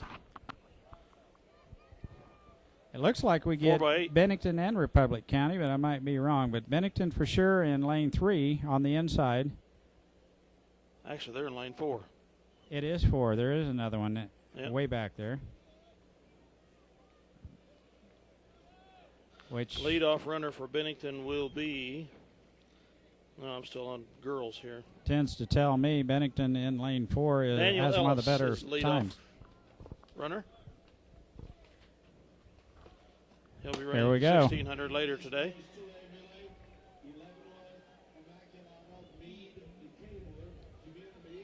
And this is where my sister's friend's son is in there. Tanner Cordis from Meade, which Terry Cordis was a classmate of Keith Music when they went to school, both lawyers, attorneys at law. We won't hold that against him. Terry Cordis and his son is running in this relay for Meade, Gunnar Cordes. Anyway, Bennington right there where they need to be in third place, in great shape to start this race. It stays out of harm's way and doesn't get boxed in. Running out in lane 2, and that's a good idea because he could easily get boxed in with 5-6 teams right there, and then Bennington takes the lead. First lap down of the first carry for Bennington. Daniel Ellis is a junior. Got a nice stride to him. He's out striding out now. As I mentioned earlier, Mrs. Mick, the track coach over there with the assistant coach TJ Trout, as Dale mentioned earlier, has a nice state track history himself. Bennington right out in front. I'll catch the second place team, but for right now, Bennington starting to make a little gap in between them and the pack. There is one team with them here, and they are going to pass Bennington for first coming down the home stretch. Not by much. It's the Barine Academy. Win first, Bennington second. And as a good handoff, Bennington still has inside position. Great job there Josh Hicks, by the dogs. the second leg, another junior. And those are fluorescent orange shoes. I can see them from here, and I'm a quarter of a mile away.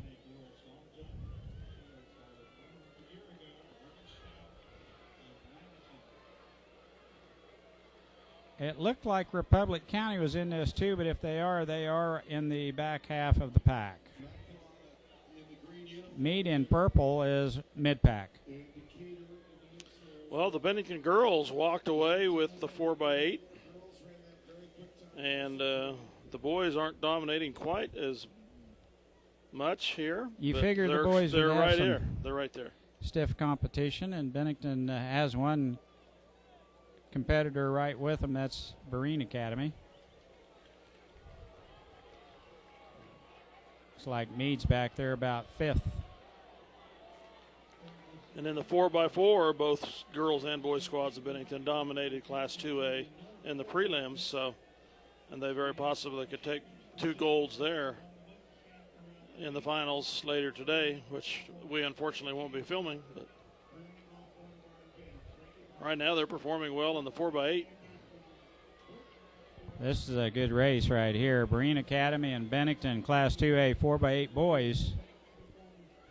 As Dale mentioned, the girls smoked the field in the girls division, 4x8. Bennington would like to hold suit here in the boys 2A, 4x8. This is a good race. Halfway through this 4x8, Bennington clinging to a 2-meter lead. And that's a nice carry there by Bennington's second runner. Not a very good handoff, but Held the inside position where he could have got smoked on the corner and did a good job third maintaining runner, first. Jacob Crawshaw, 11th junior also.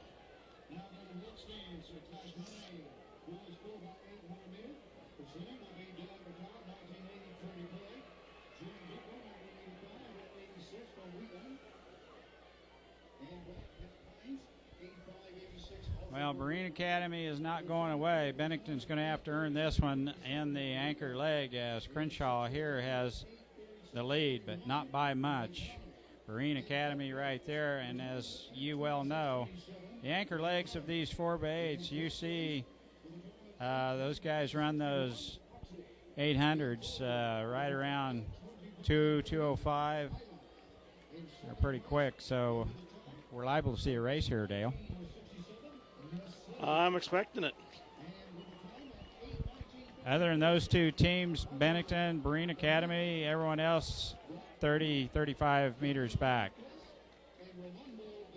Meade still mid-pack, running right with Republic County. And there's that Moscow team claiming their gold medals. That was a heck of a race. This For him to Crawshaw hold boy off. is doing a good 800. He held off the challenger and is now putting some distance. Crawshaw, the way they pronounce it. Crawshaw has some kick left. He's got a nice stride. We'll hand off. It looks like Breen will not catch Bennington here. We'll hand off.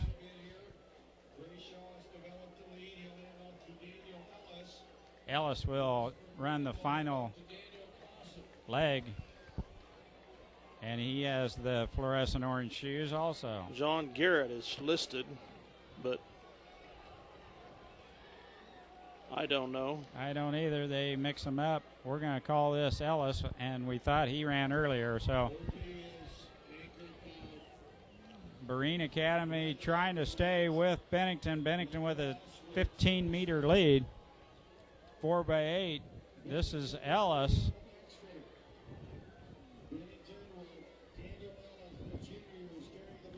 I don't think they have a senior that has ran yet. No, have it's they, all Dale? juniors.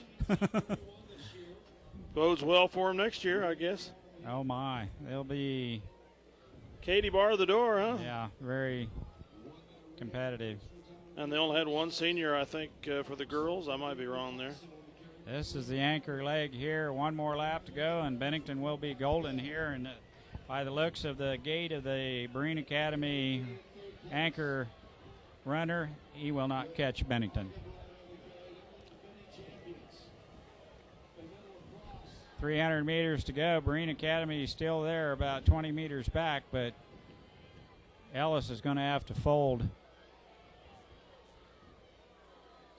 Bennington still doing a great job here in this Class 2A boys 4x8, as the 3A boys are prepped and primed and ready to go. They're down staged, and they will make their appearance here in about a minute. Minneapolis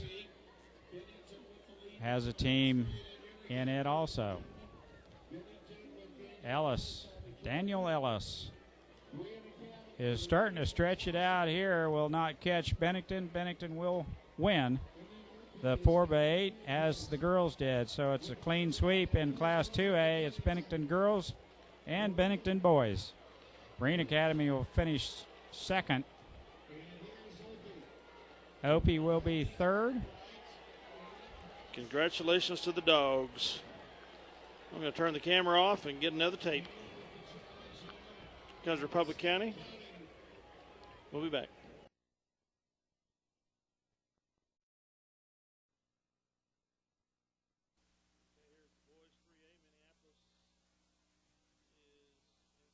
Two. Okay, who's our leadoff runner? Did you see?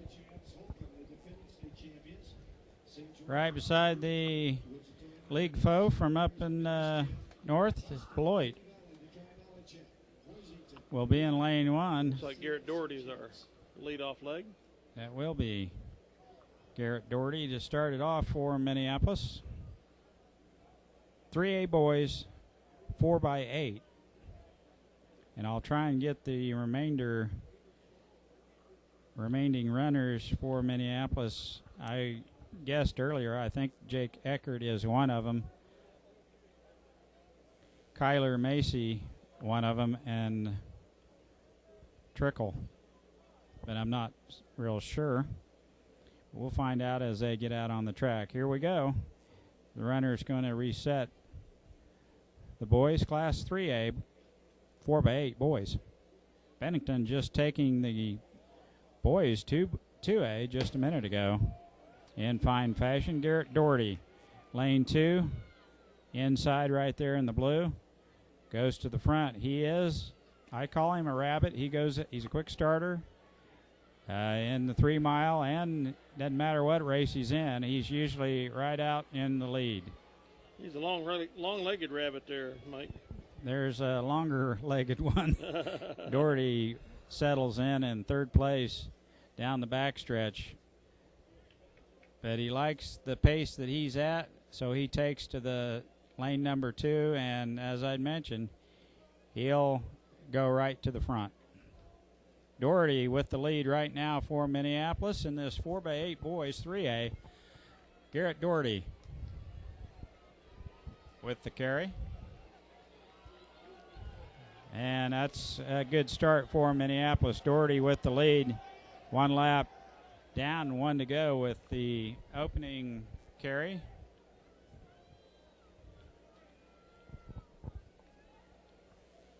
Right now, Minneapolis in the lead. We'll get, it might be Casey Argenbright. No, that's Kyler Macy, I believe.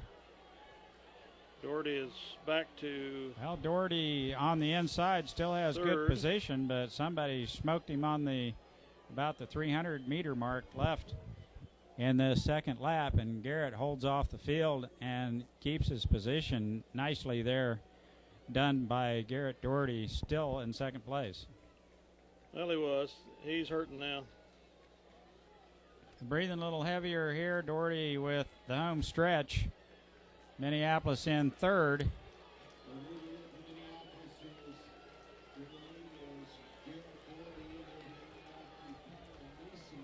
It is Macy. Oh. I could tell he was hurting and he's collapsed here. He Before did. Could hand off. I don't know what happened, but he didn't make it all the way to Macy with the handoff. Now, lost Macy. He's doing a good job making up some ground here. Still in fairly decent shape. Macy with the carry for Minneapolis right mid-pack. For Fifth Garrett place. having fallen and having a blown handoff like that, we're doing pretty good. Yeah, Doherty didn't. Well, I think we're probably DQ'd, to be quite honest with you, because he did not make it to the finish line to hand off. I'm not real certain. I'm just guessing. I think we might be DQ'd. Would make sense.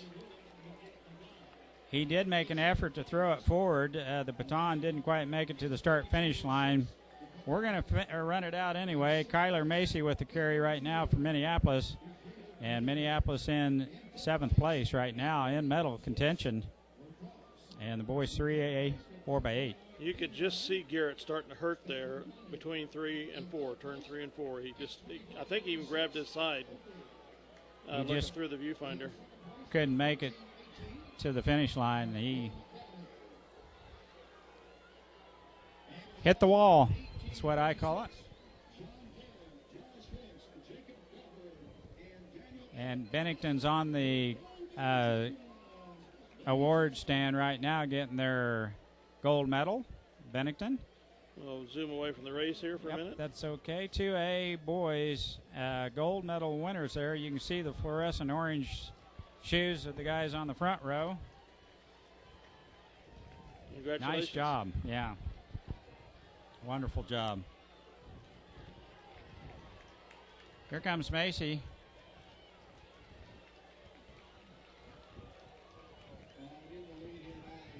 Yeah, I think maybe the wind's bothering them just a little bit, because there is a slight breeze out of the south.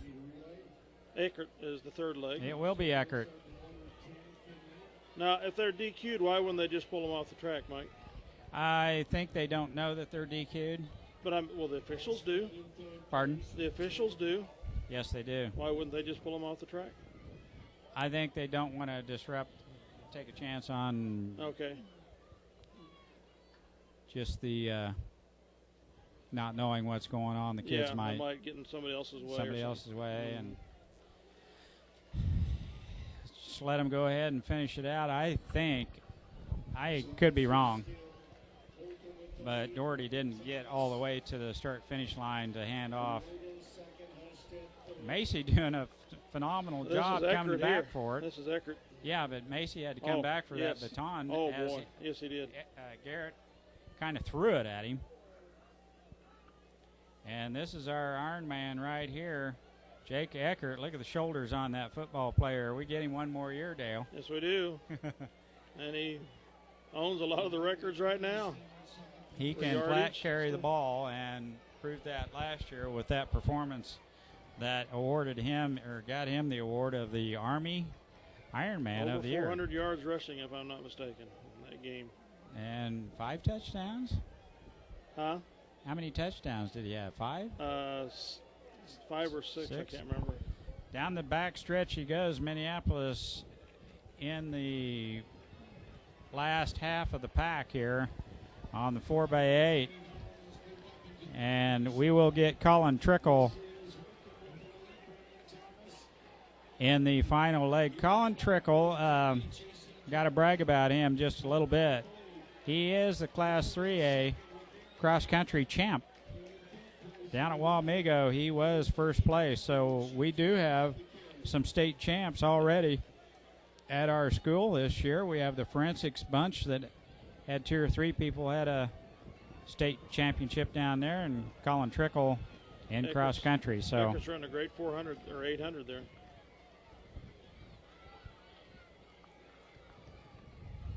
Trickle with the carry now for Minneapolis. Look at that stride. That's why he can cover the ground in that cross-country venue.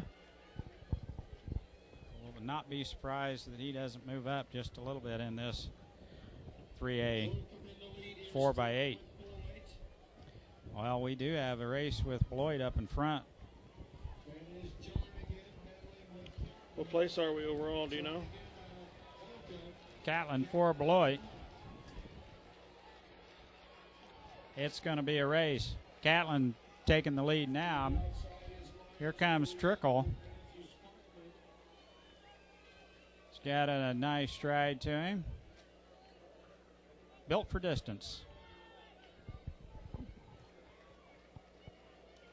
He's got boxed in there just a little bit by the runner on the outside. Now he has to go to lane 2 on the curve to get around a slower runner. Beloit has the lead, but they're being challenged.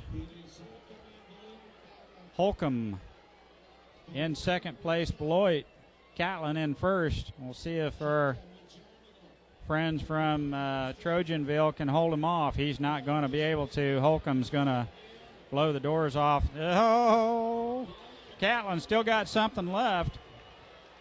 He says, guess what, Holcomb? I've got just a little bit of a kick, and there he does. Beloit with a nice finish to win this 3A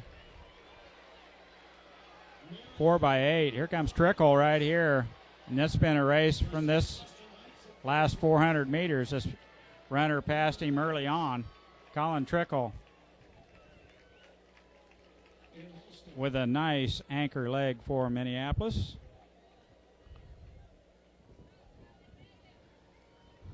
Minneapolis with Minneapolis got DQ'd. 11th place finish, but we'll have to wait and see if that's going to stand. So Minneapolis with a nice effort there. Minneapolis 4x8, Class 3A.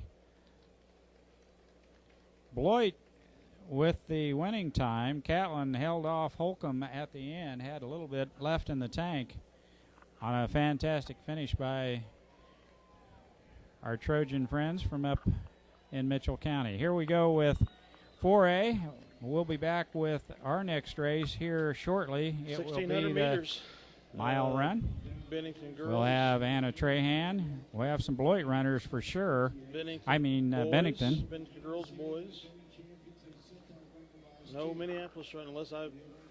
Oh, that's right. There were 2 mile. There weren't any milers. Okay, so we'll just have Bennington. We'll be back with that action here in just a minute. Okay, we have Class 2A boys 100-meter finals. Brian Gallagher of Bennington in lane 3. Bennington right up there in the team standing so far, Dale. 4th, 5th place after that 4x8 victory. Moved up in the rankings there. I think Bennington's got a good chance to challenge for the title. I have no doubt. And look at this down here, folks. In lane 1, 4, and 5, you see identical blue and white uniforms. You don't see that very often. Those 2 guys in the center, Ty, they were in different heats. They had the same fastest time to win each of their heats. And the guy on the outside, according to what I read, tied Gellinger for the next fastest time, but they have him out in lane 1, which would indicate that he wasn't the same time. But according to what we read, it's pretty odd, pretty amazing to see three. You'll see two every now and then. We did there in the girls' heat of the 100-meter dash. Minneapolis a few years back, you had the two Lomberger boys in the 500-meter final, side by side. Took first and second. Kenton and Kyle. That was pretty cool. Yes, it was. The only time I went down to film them on the coming in down the home stretch. Got the runners set here, and the gun is up. Bennington, lane 3. A little slow start, but he makes up the difference now. He's in great shape. Oh, if he can lean, he just, second, I think he got second. Gallinger. Bennington, second place on that. That's a nice run there. 11:06. Nice run. 11:0 won it. 11:06 second. Marine Academy so far up there in point totals. Bennington's going to have to score some more, and they just did right there. They had 10 dash. on the sheet, but they didn't have the 4x8 totals in it yet. So they're now at what? Just the late results. Looks like okay. fifth. This is the 4x8, so they're fifth with 20 place. points. Not the leader is Marine Academy with 33. Well, look who's in fourth. It's Salina Sacred Heart. Yeah. Boo. Shall we boo now, Dale? Was Sacred Heart in that? I didn't see. No.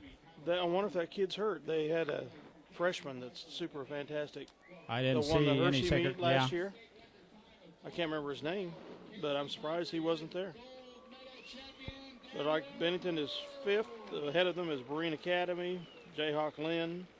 Harrington is third. Sacred Heart's fourth. Bennington fifth with 20. They're two behind Sacred Heart. Actually, they're tied with Washington County for fifth. With 4x1 to go yet, for sure. They're favored in that. Gellinger will do well in the 200. Oh, yeah. So they've got a chance to win this. Yeah, they could point another 20 points. That'd put them in very much contention. Now, did we miss 3A, or is this 3A coming up? This is 3A right here. Well, we'll get 3A since Minneapolis is 3A. I think any league foes in here? Well, you've got the kid from Smith Center in there. A Joy, okay. No. I don't see any league uniforms there that I could recognize. The wrestler, 130-pound wrestler, Colt Rogers. Or Rogers, yes. Colt Rogers, yes. That's going to Pittsburgh McCoy State. Is Texas, yes. Dale. He was Texas. He's out quick, just cat quick. Colt Rogers, I don't think he'll hold on, though. Oh, Polly, yeah. Wow. Not a problem there. Rogers second, Polly first. 3A boys, 100-meter dash. 11-0. 11 the flat. winner there. Where's Polly from? I remember the Garden name. Plain. Garden Plain. Well, we'll be back for, we always try to get Class 6A because it's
they'll definitely field someone in the 1600, the Open 800, and The Daniel Ellis 4x4 is the second best time qualifying in the 1600.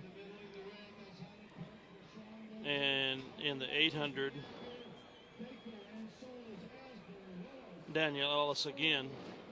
He's about 8 seconds off the best pace, but you know he's in the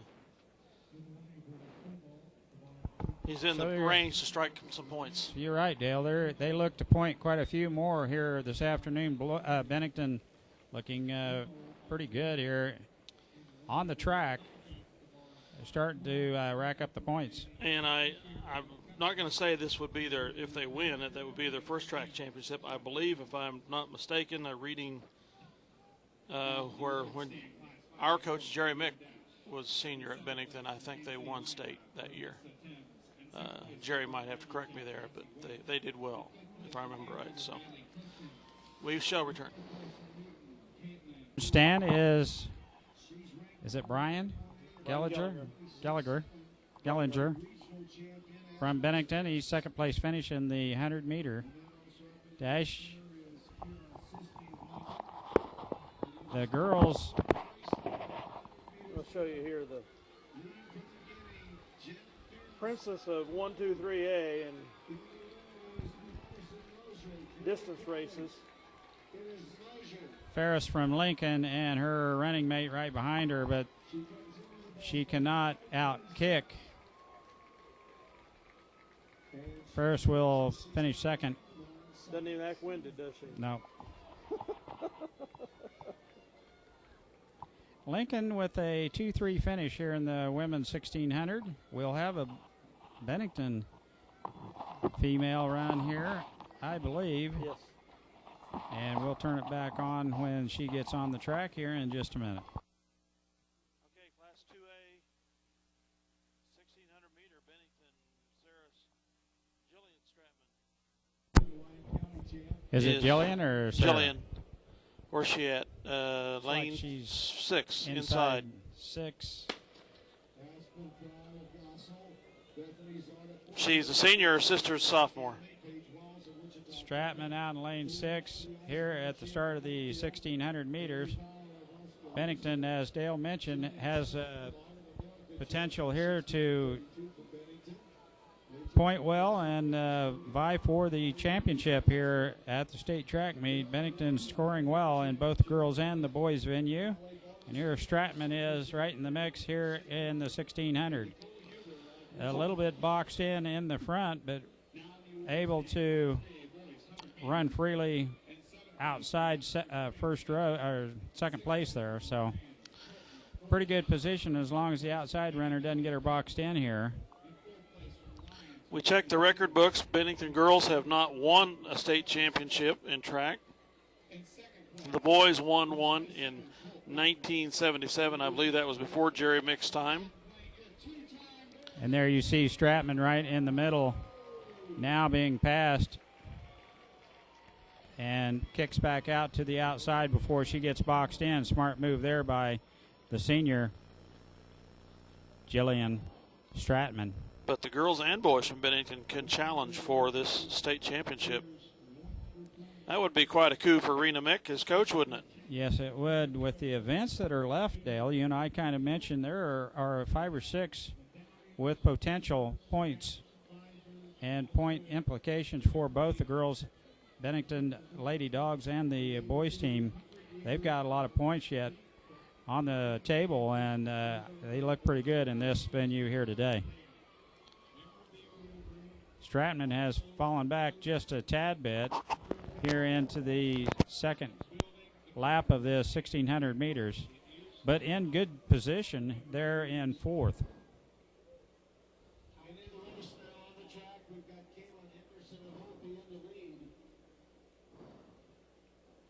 The Opie runner is in first. Rock Hill has the runner in second. Oh, we got a Mick from Osborne. And the runner moving up on the outside of Stratman here. Stratman's got to watch out. She's a little bit boxed in as the runner slowed in front of her that just passed her. The Osborne runner cuts to the inside, trying to hold her position, but cannot. So Stratman and the Osborne runner both fall back another position. Stratman now on the outside. Lane 2 passing on the curve. Has to move outside and does a great job getting around the pack. Now still in about 4th or 5th, Stratman being challenged on the outside with 300 meters to go.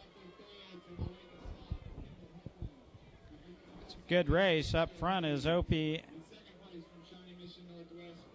and it'll be a foot race to the end there also. Now Stratman's going to have to kick with 200 meters left in 6th place, and she's in scoring position nonetheless. Here yes, she comes. Is.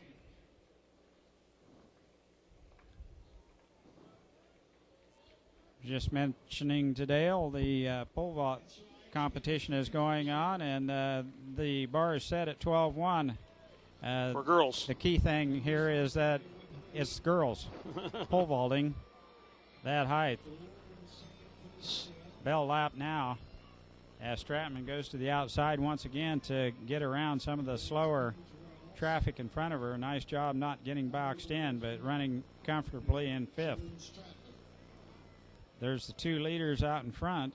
The Opie runner is way out there, now about 20 meters in the lead.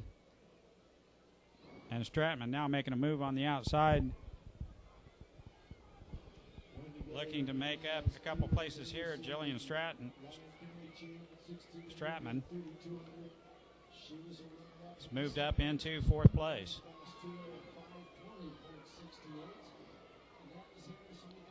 .200 meters to go. Jillian Stratman looking great. Good shape. She could move up and be top 3, and that's where she's set her sights on right now, as she's almost right there with just the straightaway to go. She might even challenge 2nd, Mike, if she gets past into 3rd. She's got a kick, and she's got a little left in the tank. Here she comes. I know the team could use the points. Stratman on the outside does move into almost 3rd. Nope, not quite. Stratman is going to end up 4th. Nice finish Just there barely. by Stratman. The Osborne runner drops clear back to 7th. Nice job. Lady Dogs are making points here I don't now. have my reading glasses on. I can't see the time. 3A girls are up next. And I don't think Minneapolis is fielding a runner Next here. event will be boys. Daniel Ellis from Bennington in the 1,600 meters. We'll be back.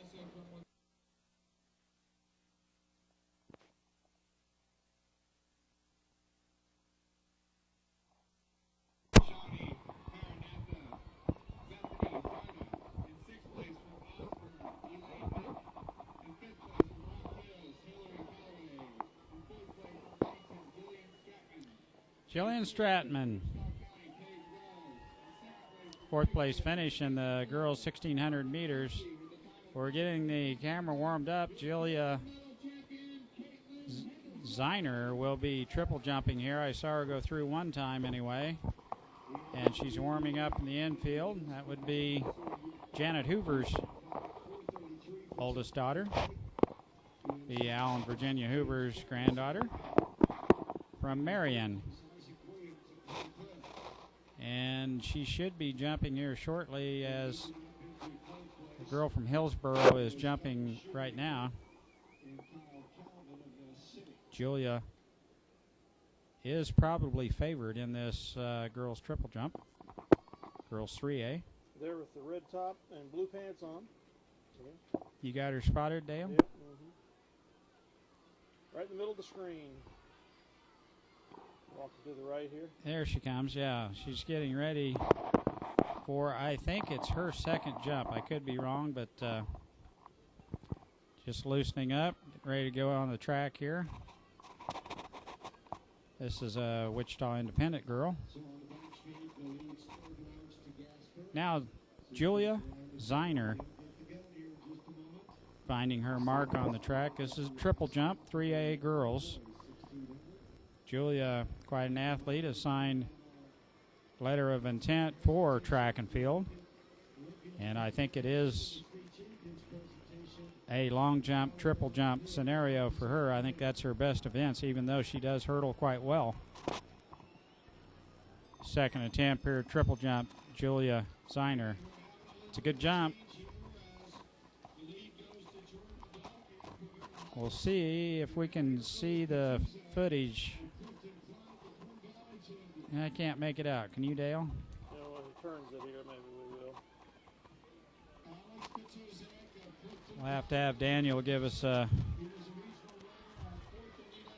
is, I get my reading glasses here. well, they got it backwards. Now 37.7. I think. Yes, 37.7.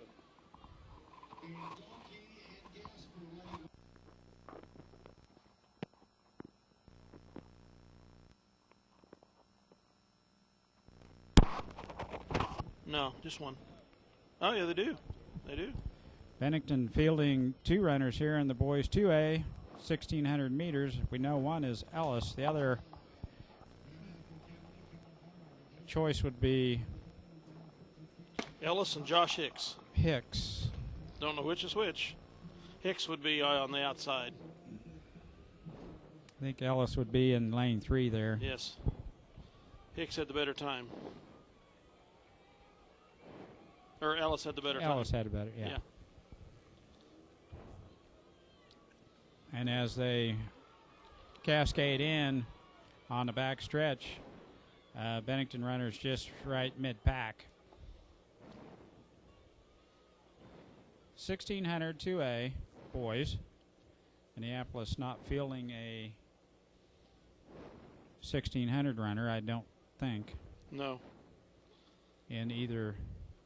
Maybe Trahan. I don't think she is. She was just in 2 mock. Yeah. Okay, Hicks and Ellis. They're fading here just a little bit as they finish one lap here on the 1,600. You can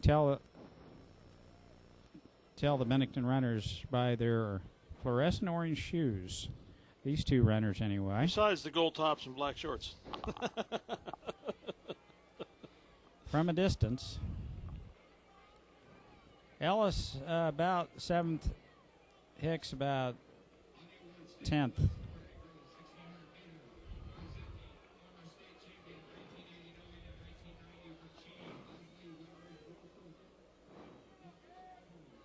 Now Hicks moving up nicely down the backstretch along with Ellis, both runners doing a good job there as Coach Trout on the backstretch is encouraging his runners to stay with that front pack.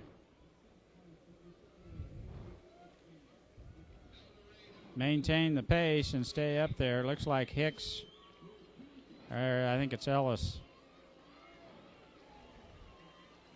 is in 6th, being challenged by 2 or 3 runners, and Hicks in 10th. And we're halfway through.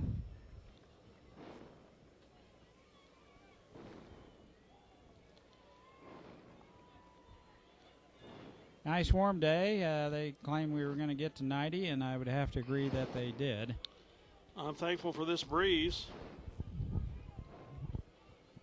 Tomorrow's supposed to be all of 77 degrees. It has been brutal up here at times through the years with no breeze and 90 degrees. So yeah, we're grateful we've got a little breeze coming through the windows, and the sun's on our backside, which means we're in the shade. Ellis moves up now a little bit.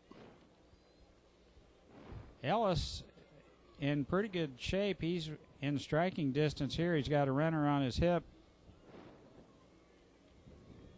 which does get around him.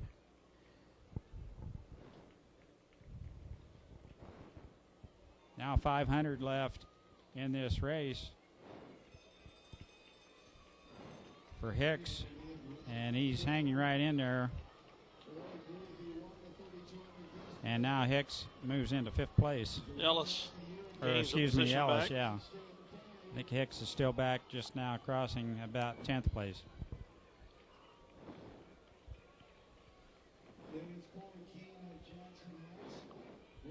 Ellis is moving up again. Just got another one. Now Ellis looking pretty good here. Somebody One challenging runner him way from the out in outside. front, but other than that, Ellis is looking for 3rd. Here comes that tall runner right with him. And passes him. Speaking of tall, remember the 6'9" Matuzak from Clifton Clyde basketball. We just saw him win the 1600 for Class 1A Clifton Clyde. Ellison 5th, now 4th. Gets one. He's got a kick. So does the runner right behind him. He's not going to catch that long-legged guy up in 2nd, but he has a chance at 3rd, and he's going to get 3rd. Nice finish by Ellis. That adds to their point total pretty good. The 8 points for 3rd place. And here comes Hicks in about 11th or 12th. So nice finish there by Ellis of Bennington. 2nd place or 3rd place finish there. Nice job. Gets Bennington a few more points. They could move right up. They weren't that far behind They 2nd were place. just 5. They were just 5 down from Marine Academy. I don't know if Marine Academy had anybody in this or not. But, I didn't notice any, but boys 3A will be next. Minneapolis, as we mentioned, does not field a mile runner. 800 meters, their next events. We'll be back when we've got another county runner here at the state track, field, and, well, we might hold it. Might have Ziner yet, I'm not sure. That's just what I was looking to see if Julia I don't see her out there Ziner is right now. getting ready to jump again. We'll watch for her. Well, 3rd and final jump for Julia Ziner. Marianne. We'll see if we can. I did catch a jump before her was 36.2, so her 37. That's a little better jump, I think, there than her previous attempt.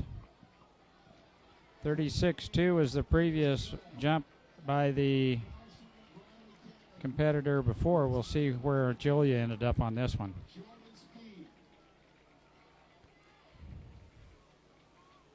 It's another 37 jump, so right out there with the 2nd jump of hers, so she's got 2 good jumps over 37 feet.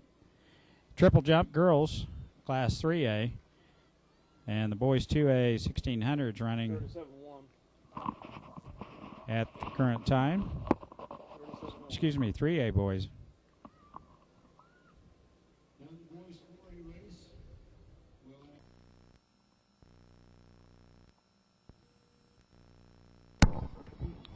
Julia Ziner getting ready for her final jump here in the triple jump.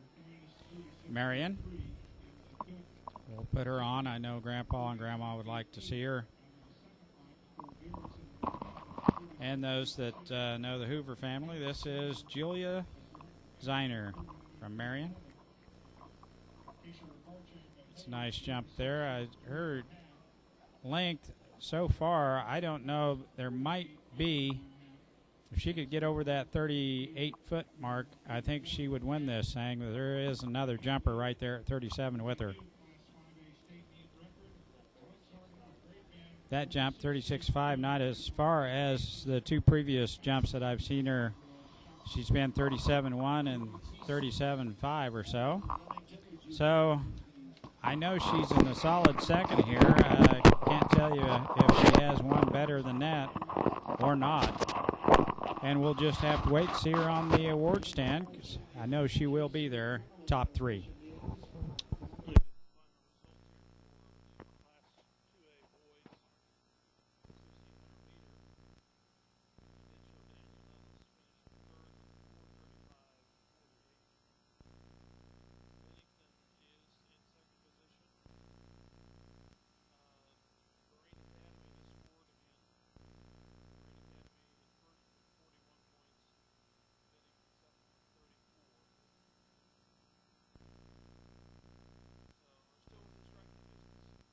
we got a lot of Bennington events coming up, so I think they're still in good shape.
Color guard from the ROTC, junior ROTC here in Wichita,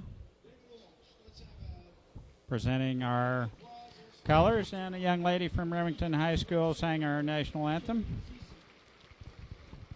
It's part of our 100th, or well, I guess it's our Well, we've been at Park year 10 years now. celebration of this track meet down here. And we'll try and catch a few more of the festivities here as we get ready for one lap of the alumni, I believe, sooner or later, and try and catch Linda Smith Shea when she presents the medals in, we think, the 400.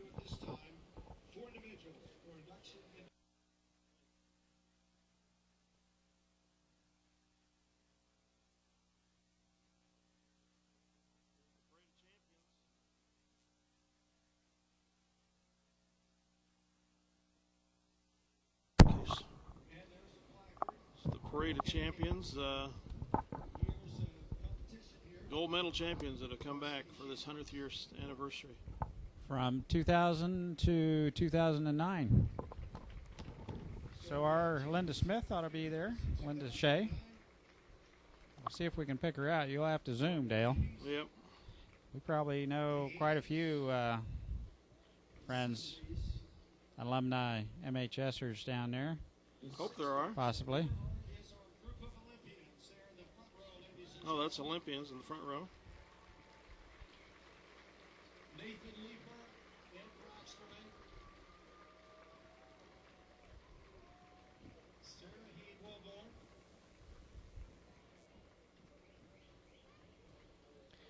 So the front row are the Olympians. And everyone there behind are the gold medal winners here at the state track meet. Starting off with the most recent, and we don't know if there's any MHS grads in there. If you see one, give a hoop and holler. Well, that possibly could have been TJ Trout easily. Hard to tell from this distance.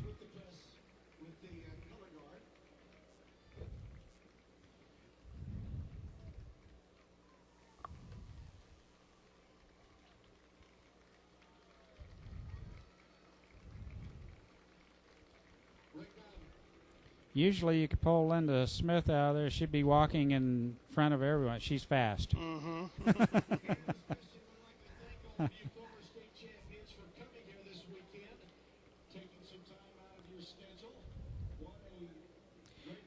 I'm told we will catch her when she gives medals on the medal stand at 400, girls 400.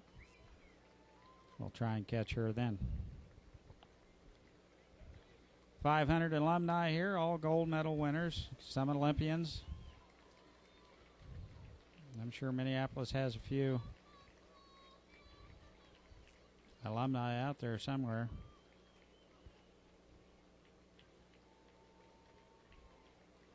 Wanted to walk on the track one more time, and they're still coming out. So the little shaver down there is probably not an alumni. Not yet.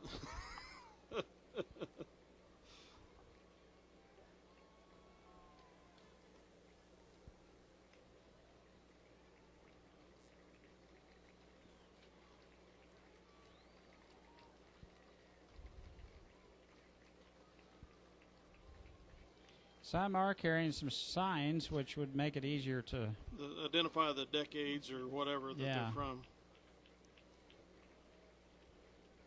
Quite the deal, 100 years of track champions.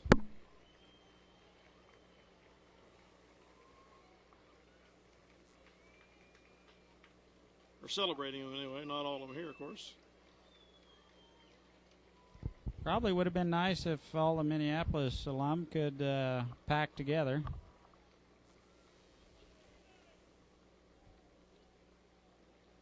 The ones just coming out got about a 200-meter lead on them.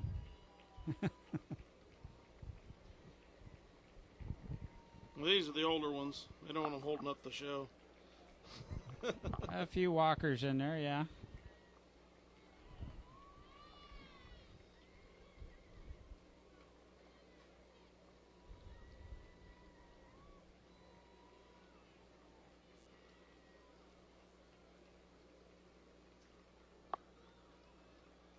Quite the deal.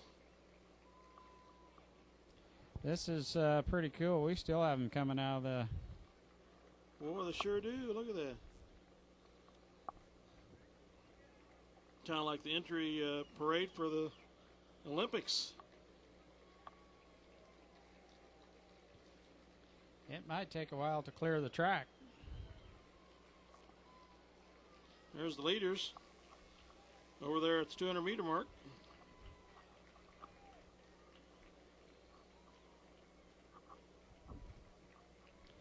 Well, they deserve it. They worked hard for their gold medals back then. I bet every one of them still have them.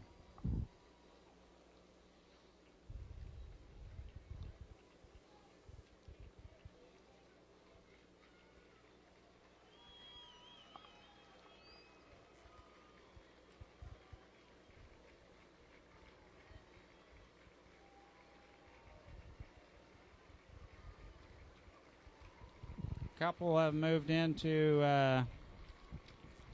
what used to be track events into field events. Looks like to me, as they've grown older, it looks like they've become shot putters and discus throwers rather than sprinters and 100-meter guys. 100-meter guys. There's one in a wheelchair.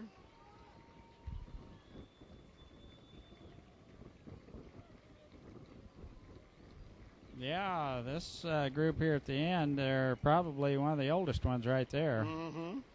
I would have to venture to guess somewhere about 85 or 90 years old.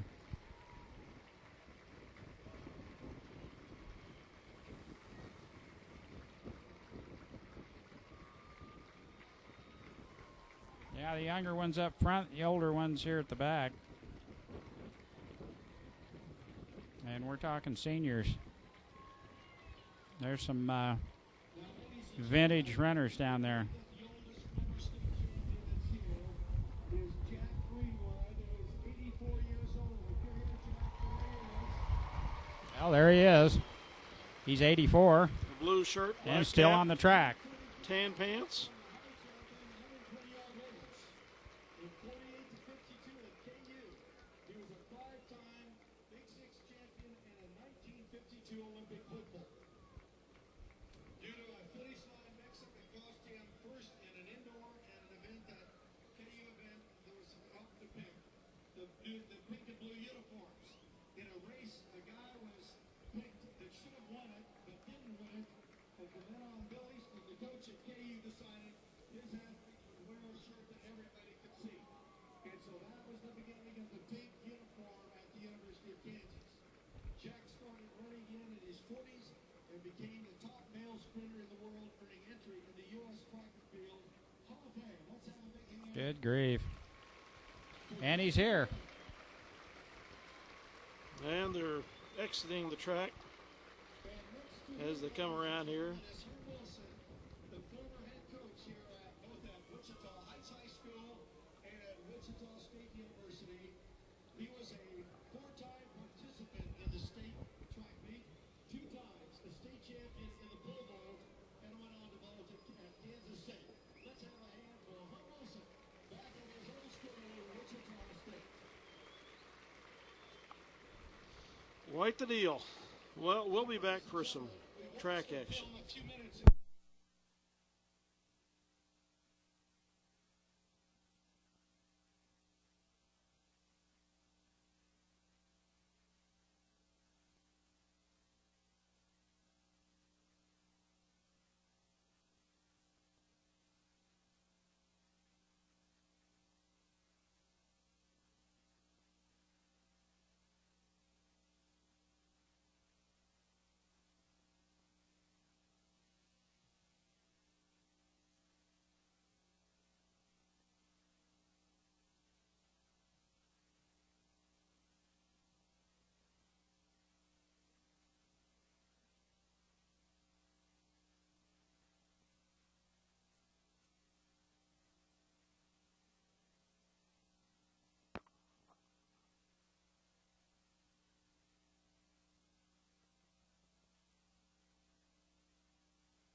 on the award stand we have, and we just barely caught her there, Julia Zeiner, second place in the girls 3A triple jump. Lucy Liu from Independent down here in Wichita won it.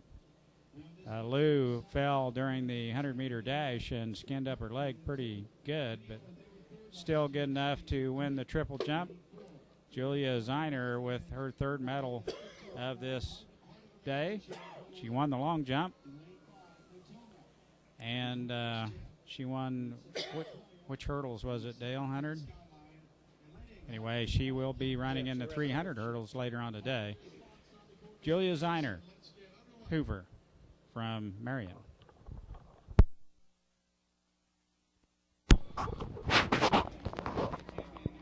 Okay, time for the girls Class 2A 4x1. Bennington High School participants in yesterday's preliminaries. Jordan Earhart was the leadoff runner. Laura Montgomery was second. Jackie Wagner third. And Paige Crawl fourth runner. Alternates are Caitlin Wolf and Rayanne Underwood. They got third in their heat. Bennington looks like they're out in lane 8, Mike. Lane 8, and not the normal names that you've got sprinters in this venue, so Bennington's distance and middle distance girls are in the waiting on the 4x4, but this is 4x1 action. This is 4 100 sprinters, and the baton handoff is the key here, isn't it, Dale? Speed and baton handoff. We have in the past seen the baton fall on the track. I was going to say tarmac, but we remember Jake Nelson about 300 meters out lost control of the baton and went back, picked it up, and still. And a 4x4, yep. Did a number on the I think that was in a prelims, if I remember right. Mm-hmm. It's amazing that you can recover and make up the ground like that. Starters got them set here. This is a girls 2A 4x1. Bennington out there in lane 8. Guns is up. They're off. And it's a good start by Bennington. It looks to me like they've got out real nice out of the blocks. Now the handoff. It's good. Lost a little bit there, but the field's making up the ground on the lead. Somebody in the middle of the field is really cooking. Now the handoff, Bennington clear on the outside, still probably in 5th right now. And we'll see how their final leg here. Bennington's back quite a ways. 7th place, they're in a, they might get to 6th. No. Bennington 7th in the girls 2A. So they'll pick up a point anyway. 7th position.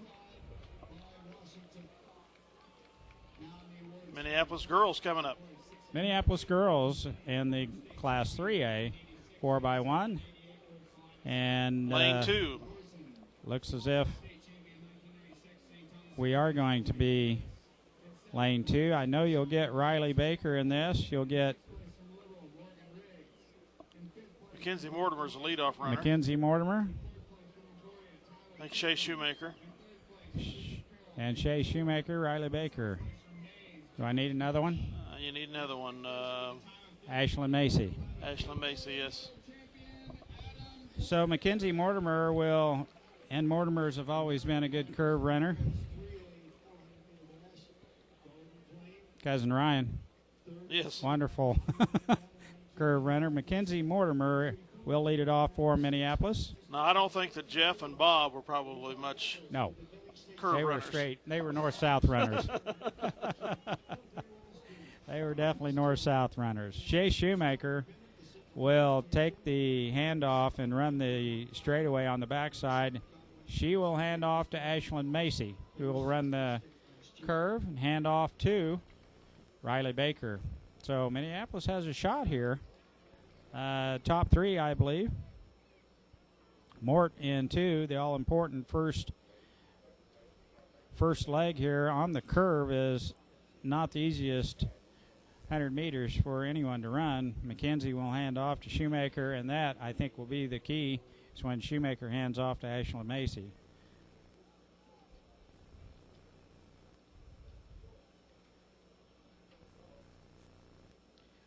The starter has them set here as they're getting ready. Everyone's in the blocks. Now the gun is up. Mortimer starts a little slow now, making up some distance now. We'll hand off to Shea Shoemaker. Mortimer looking pretty good. We'll see how this goes. Good handoff to Shoemaker. Now down the backstretch. Shoemaker stretching it out. Lane 2, Minneapolis. Not too bad a shape as it looks, Dale. Now, if we can get it to Ashlyn Macy, yes.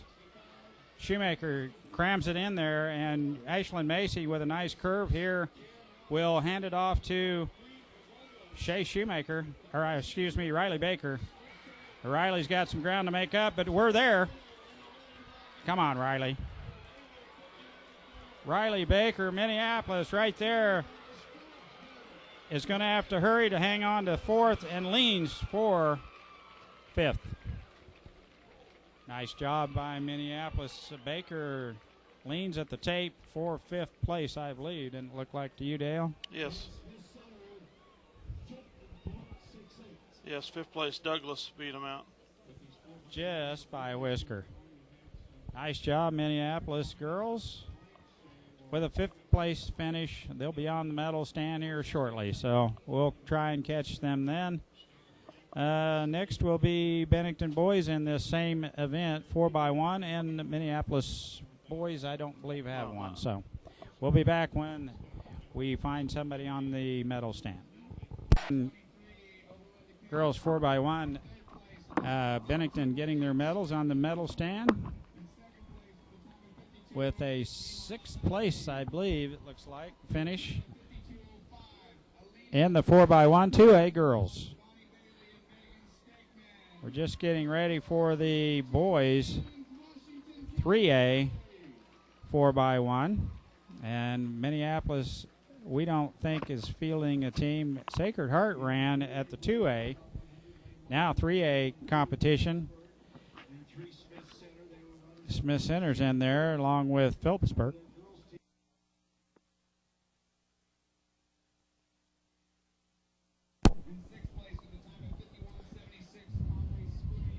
On the medal stand. Fifth place finish in the girls 3A, 4x1. We had Mackenzie Mortimer, Shea Shoemaker, Ashlyn Macy, and Riley Baker. Nice finish, ladies. Wonderful job. Get on that medal stand is quite an accomplishment, and we're very proud of you for your accomplishments, just making it to this track meet. So, congrats. Fifth place finish on the girls 3A 4x1.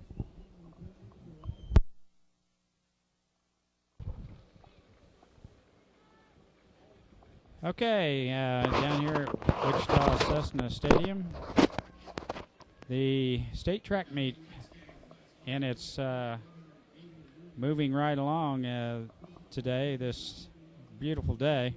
100th years of track meet down here for the men, 39 years for the girls. We are getting ready for the open 400 meters, and we have a Bennington girl. I think it's Jillian Stratman. I'll have to wait for the announcer for sure. And there we got our PA system back. She's out in lane 7. So it's the open 400 we're getting ready for, and girls are getting set in the blocks. You think that's Jillian Stratman, Dale? Or Sarah. I think it's Sarah. That's shorter. It might be Sarah. Jillian is the senior.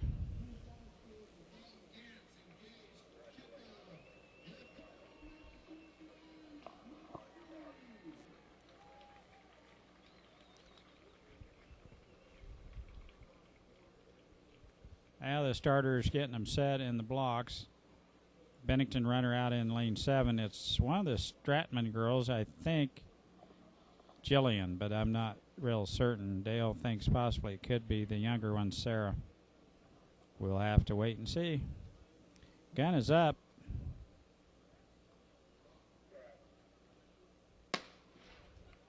Clean start. And you have to stay in your lane all the way around. So the staggers, it's tough to depict if we have someone in the lead or not. Stratman in a pack on the backstretch, along with a few have made up the stagger on her, so I would guess her to be 5th right now. Turned out to be a beautiful day, a little warm here, 90 degrees here in Wichita.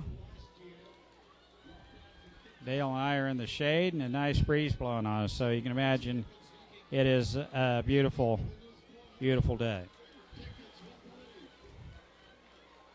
Stratman back in 7th. See if she can make up some ground here. Open 400, that's a nice time by the winner. And Bennington runner ends up 7th. 56.08 is a pretty good time. Girls 400. We'll look to see if Minneapolis has an open 400 runner in the girls' venue, but we don't think so. Possibly Linda Smith could be presenting the medals when the 3A girls get on the medal stand. We'll have to wait and see.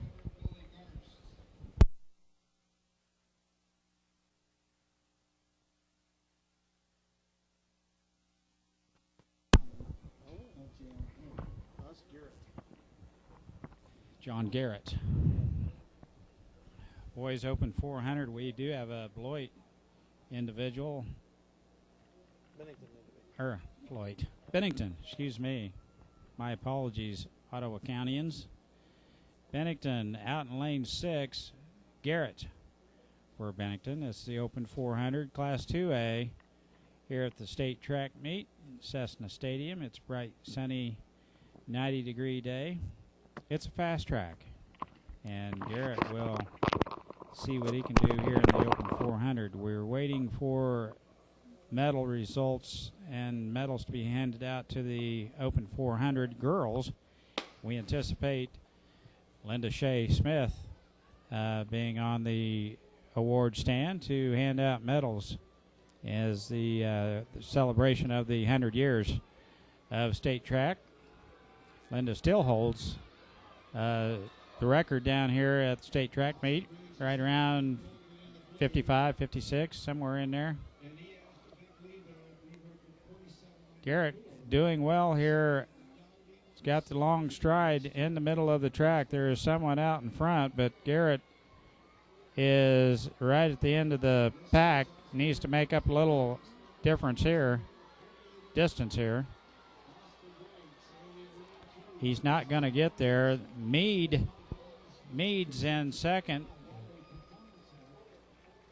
So it's a nice finish by young man from Mead.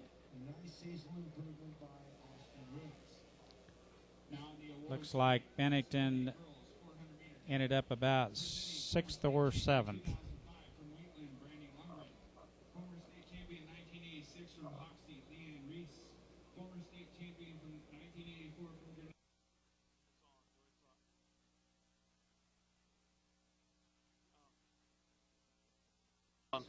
Open 400. Do it again. Do it again. Do it again. Sarah Stratman picking up her 7th place medal here on the award stand. Open 400 girls. So Bennington girls are still pointing and coming up in the point standings here. Boys are in 2nd place, girls are in 5th. So Bennington teams, both girls and boys, are faring well down here at the state track meet. And this is 2A, so the 3A awards next up we anticipate being handed out by Linda Shea Smith. Sorry, Matt.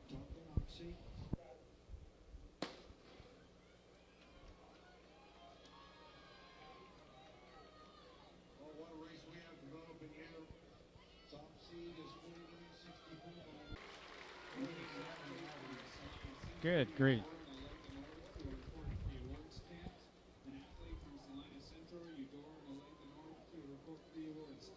Okay, on the award stand. Presenting former state champion 1989, 90, 91, and 92 from Minneapolis, and also current record holder Linda Shea Smith. Former state champion 1990. There we go. She is the all-time leader in medals won here at the state track meet from Minneapolis. That includes boys, girls. She has more medals than anybody else. And still, record holder here, Linda Shea Smith. We'll hand out some of the medals here as the girls 3A 400 meters. There's Linda. She is so fast. I kid a senior engineer over to El Dorado. I don't know how he ever caught her. She must have been infatuated with him or something. Well, he was a quarterback at Smith Center, so it's kind of a good connection. Linda Smith. This is going to bring our presentation today to a close. There's like 3 or 4 events left, but Dale has races. To be elsewhere. I had something else going on, so We, wonderful day here, and Dale will come up with the final tally and run a ticker on the tape when he puts this on TV. But from the state track meet 2010 in Cessna Stadium, Wichita, Kansas, I'm going to sign off, and I'll let Dale say goodbye. The Bennington boys are currently in 3rd place. They've dropped down by from Marine Academy, but they're in striking distance. I think they'll be there at the end. The girls were within 9 points, so they're in striking distance also. Watch the papers.